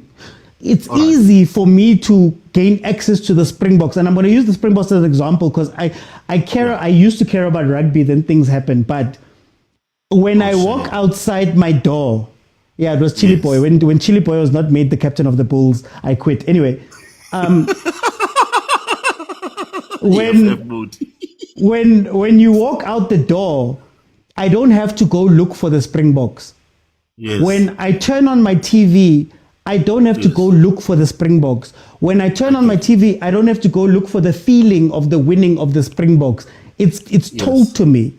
But now, you want me to come to the stadium, PSL team. How? I must get up for no reason. I don't even know who are your team members. I don't know what type of relationship you have with me. I don't know, but I must just get up and go. When it comes to Hollywood Bets Super League, most people don't even know that it plays on Saturdays and Sundays. You can watch it on Facebook even for free, right? Yeah. Nobody knows. Yeah. And it's like, now I must still wake up one day and go find that thing. And I must go wake up and out of the goodness of my own heart, I'm watching women's football because even here, remember what I always say about women's football on this channel. I've always said, I don't want to make it about the plight of women necessarily. We're going to make it football so that when we speak about football here and we speak about the tactics of Banyana Banyana, we're going to speak about the tactics of Banyana Banyana. And there's a lot of people here who didn't care about Banyana Banyana. Remember, we used to watch Banyana Banyana 3 men at 2 a.m., right? Yeah. Yeah. But now we're having conversations tactically about Banyana Banyana. And for some people, that resonates where I go, oh, it's tactical. Yes. Oh, okay. Now I'm seeing this and this and this. And now we are watching it because of that, not because of your heart and because you loved it. I've just made it a little bit easier for you to take part in this thing. But we don't do that with our sports. You know, Motsepe's number one move at AFCON, with AFCON, for example, was to say, from now on, AFCON is free to air. And that meant that there's a ton of countries across the continent who got access to AFCON. You get what I mean? And then we were excited. About Cape Verde, about Bamba. Hey, man, now it's ringing. Now I do a live and I have people coming in from all different other countries, right? Yeah. It wasn't because of the quality of the football. It wasn't because of all of that stuff. In fact, the Euros were trash, to be honest. But access to make it easier, access to make it, you get me? Then the Euros, with their trash tournament, just kept giving us the stories. Oh, Kylian Mbappe is the best player in the world. You remember we were watching it all together here and we were like, guys, this is not it. It's not make so. But the story gets to you. We're watching the Club World Cup right now. The Club World Cup, the narrative is that the 12 European teams were meant to cream everybody. But now it's like the world knows about Sundowns. Now the world knows about Fluminense. Now the world knows about these people. Back. You get what I mean? And maybe Sundowns. They don't want to come back now. They don't want to come, but you get what I mean? Now we're seeing those things. We were forced to do it. Sporty TV. I did a thing with Sporty TV. Sporty TV spent a ton of money to get the rights of the Club World Cup and put it onto YouTube for free. Do you know what's happening to their growth? Their growth is insane. And they know that next year, this time, we'll be watching things on Sporty TV for free because it's there. Now we know about it. Why don't we have that same attitude? It's not going to work. But you know what, Mr. Oti? I think a lot of effort needs to be made. And I think another thing that is not doing justice to South African football, it is the poor that is happening in the poor administration. It also becomes discouraging, you know. Right now, before the World Cup, before this women's CAF, we heard that there's a go slow from the players because they have not received their money from the Olympics or whichever tournament they were playing. Yeah, those things now go before what you are trying to promote. You get what I'm trying to say? They go to the consumer before the actual support. You know, and you never hear these things. Even with Bafana, it was the same thing, you know. But you never hear, and I like it when you speak, when you make a comparison with rugby. Rasse Rasma speaks about it directly in terms of the different contracts of the Springboks and how much it costs to be a junior Bok, to entry Bok, to being a regular Bok, to be a senior player in the box. So it's discouraging, I will not lie.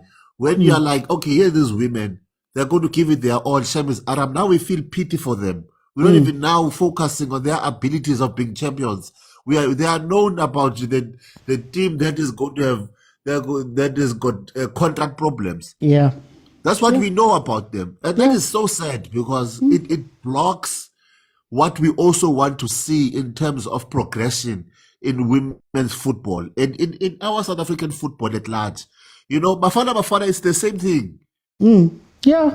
It's the same thing. We watched Parliament. We watched Parliament and we are like, yesterday, this thing needs a lot of work in terms of us being serious about our football. Other than that, I think Banyana, there is some sort of improvement, Mr. Oti. We have to also, and I want to agree with Wesh as well. There is some little bit of improvement, but we cannot build on it in terms of even the quality of the football that Banyana Banyana is playing. Vis-a-vis even when Abo Poshia were playing and so on and so forth. We're at least we're not going back, we're going forward. And I agree with you to a certain level. It also needs us to say those things. CJ, lie. Even if you have to lie, most of marketing is lying. Europe lies to us a lot. You get what I mean? They lie, straight out, flat out lie. Even if the message has to be that, guys, remember we spoke about Coach Pitso, and this, the reason why I'm having this conversation now even is that I want us to draw the parallels. I want us to draw the parallels between everything. Guys, if we said that Coach Pitso is the best coach in the world, and everybody said it, and we're flooding Twitter and we're flooding whatever, do you know what happens to somebody in Europe somewhere? They see this thing trending and they're like, "Hey man, maybe he is." You get what I mean? Maybe he is. You know, Rassi, all those guys, fine, Rassi shows it and all of that stuff. No different to Hugo Bruce. Hugo Bruce maybe figured some things out, but we're not jumping out of the heavens to say, hey, Yazin, when Hugo Bruce used Tembazwane and Mahopa, hey, that one day, that was genius. You get what I mean? Sometimes you need to lie. And especially with rugby, white people lie to us all the time. We get told that rugby fills out stadiums. What happened at the last game at the Springboks? We don't know. You get what I mean? It was suppressed. So sometimes also lie. But anyway. We will, Mr. Oti, that we stick to your guts in terms of the promotion of the women's football. And I think if we could get more platforms such as these, like your SAPCs, your mainline stream media, to be as stunned as you are to say that even if it's for people, we are going to give the platform to it. We are going to market it. We are going to, even if it doesn't sell, you know, sitting here and watching Banyana Banyana doesn't help pay the bills. We do it anyway because it's a long-term investment. And I think maybe that is it, you know. Today we witness something. Have you ever seen a pre-season match watched by close to 150,000 people? Mr. Oti, the last time over 100,000 people were on a South African team was 2010, Mr. Oti. Even the final, Mr. Oti, even the CAF final didn't have such numbers. Mr. Oti, even the last game of the of the Betway Premiership, when they were lifting that humbly, did not have as much views as this pre-season match had. Mr. Oti, I don't think they've seen such numbers. Hey, Mr. Oti, can you imagine? This is just the pre-season. Pre-season. Over 120,000 people who are watching a pre-season match, Mr. Oti. Guys, come on. Give Kaizer Chiefs that they are Kaizer Chiefs. Some others, Mr. Oti, they have gone to Spain. We don't even know if they arrived. We don't even know if we don't even know they landed. Every time Mr. Oti, they are going to start their pre-season. Mr. Oti, even MTN 8 does not have those numbers.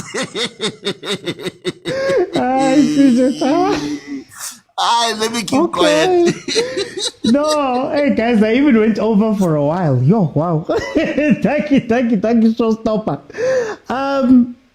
Yeah, guys, I think these are conversations we've been having on this platform for a while. Hopefully they click at some point. Can I just show you something to the conversations that we were speaking about right now? You know, there are some people who carried on watching this live because Oswin Apolis and Munyane have an up next under them. And it wasn't the plan. But now there's a bunch of people who watched that. And maybe now they've watched this, they bumped into women's football. And maybe there's a couple of people right now who want to go watch women's football now.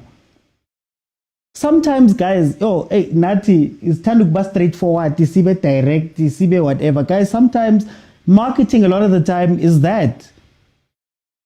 Marketing sometimes is not about the best team that has played. We just laid out all of the examples in the world where there's a lot of things that we don't even care about, that we know just from marketing.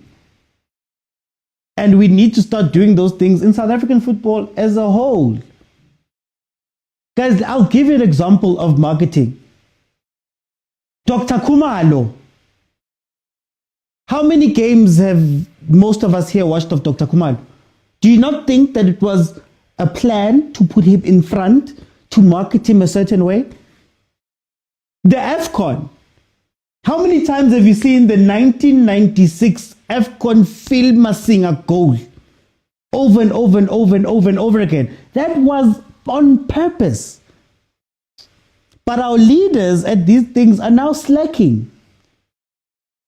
Do you know what would make the PSL exciting? Simple. Give me a top 10 goals that plays over and over and over again. This is what ESPN used to do. I watched the NFL because they used to have a celebrations countdown. And that celebrations countdown, Chad Ochocinco gave me a way to get in. Because even with the European things, all of us know the highlights. You don't know how Henry played that one Wednesday versus Stoke. It doesn't matter. It wasn't even Stoke. It doesn't matter. Versus Blackburn. But because you keep seeing the excitement of the goals, of the whatever, hey, guys, it seems like this thing is great, especially for people who are not part of football. Maybe another problem that we have is that we watch football and we want people to see football the way we see it. But sometimes, if you want a mass audience, Keke, was it Casper who was speaking about this? Sometimes, if you want a mass audience, you dumb down the thing that you do so that you can bring more people inside, and that's how you fill up a stadium.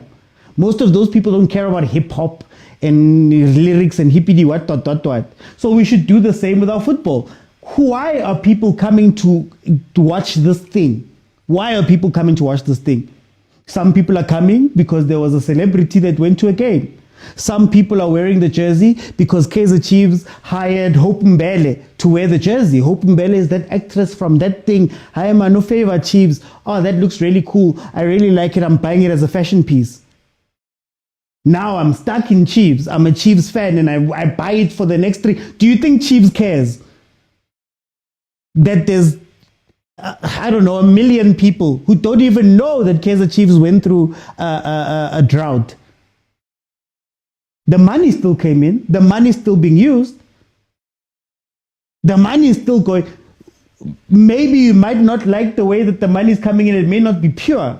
But is that money not going to help out with the thing that you're trying to do? And if we're denying monies because we think that, no, guys, we have to know the football and it has to be up on Front Street and we have to do this and we have to do that, then we're denying monies.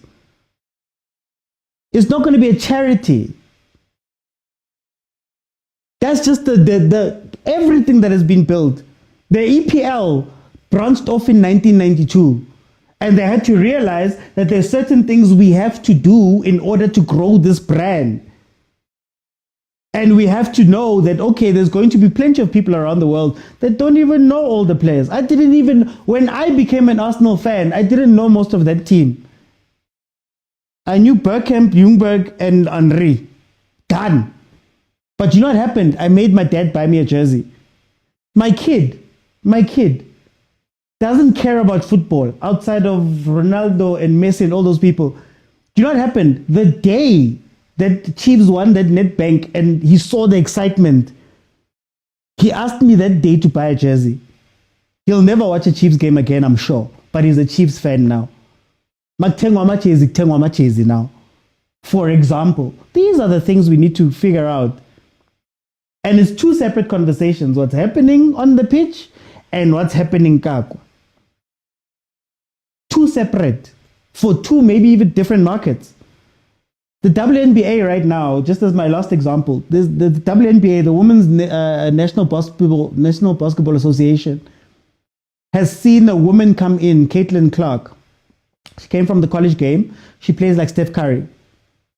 When she came into the league, they had a beef. There was a little bit of a beef in the college game where her and another girl became a racial whatever. She single-handedly, because they put her up front, Whether it was because of the beef, whether it because of the racial stuff, whether it was because of her game, they put her up front, and stadiums are selling out now like never before.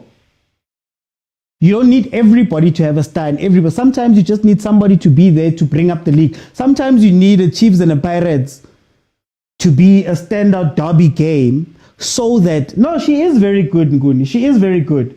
I'm saying she is very good, but there's been very good players before her. Abu Ionescu, Abu Candace Parker, all of those people. But because of the things that happened, it became a marketable thing.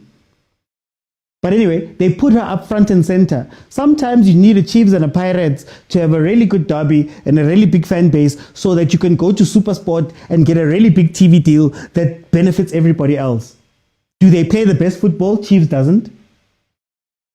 Do they play the same football? No. Has Chiefs won a trophy in 9 years? No. But because they've got such a big brand, somebody can come and take them and say, hey, Supersport. Even if you show this game. But anyway, guys, time. Guys, thank you so much. We went over. We will be doing more of these things. I don't usually stay up until this time, but the subject matter is the subject matter, guys. The show is on every Monday, Tuesday, Thursday, and Friday. And then, of course, if Chiefs, Pirates, Mamelodi Sundowns, or Banyana Banyana are in action, we are going to be doing watch-alongs where you sit down and you watch the games together. So please follow. I try to drop content on my platform almost every day. So also, if you could please follow, please subscribe, please do all of those things. Guys, Instagram, can you please follow Instagram so I can sell that too, like I'm saying now. Thank you guys so much for joining me. Please, 3-Man Press on YouTube. Myself, Lindo, Pep, and Football Talifang. We have our own podcast there. Benta League on the MacG network. So MacG, the channel on YouTube, every Friday, drop myself, PD Jokes, and Desley. And then, of course, my own podcast and things that I do. Please support, guys. Thank you so much. I'll see you guys then on Thursday. Bye, everyone.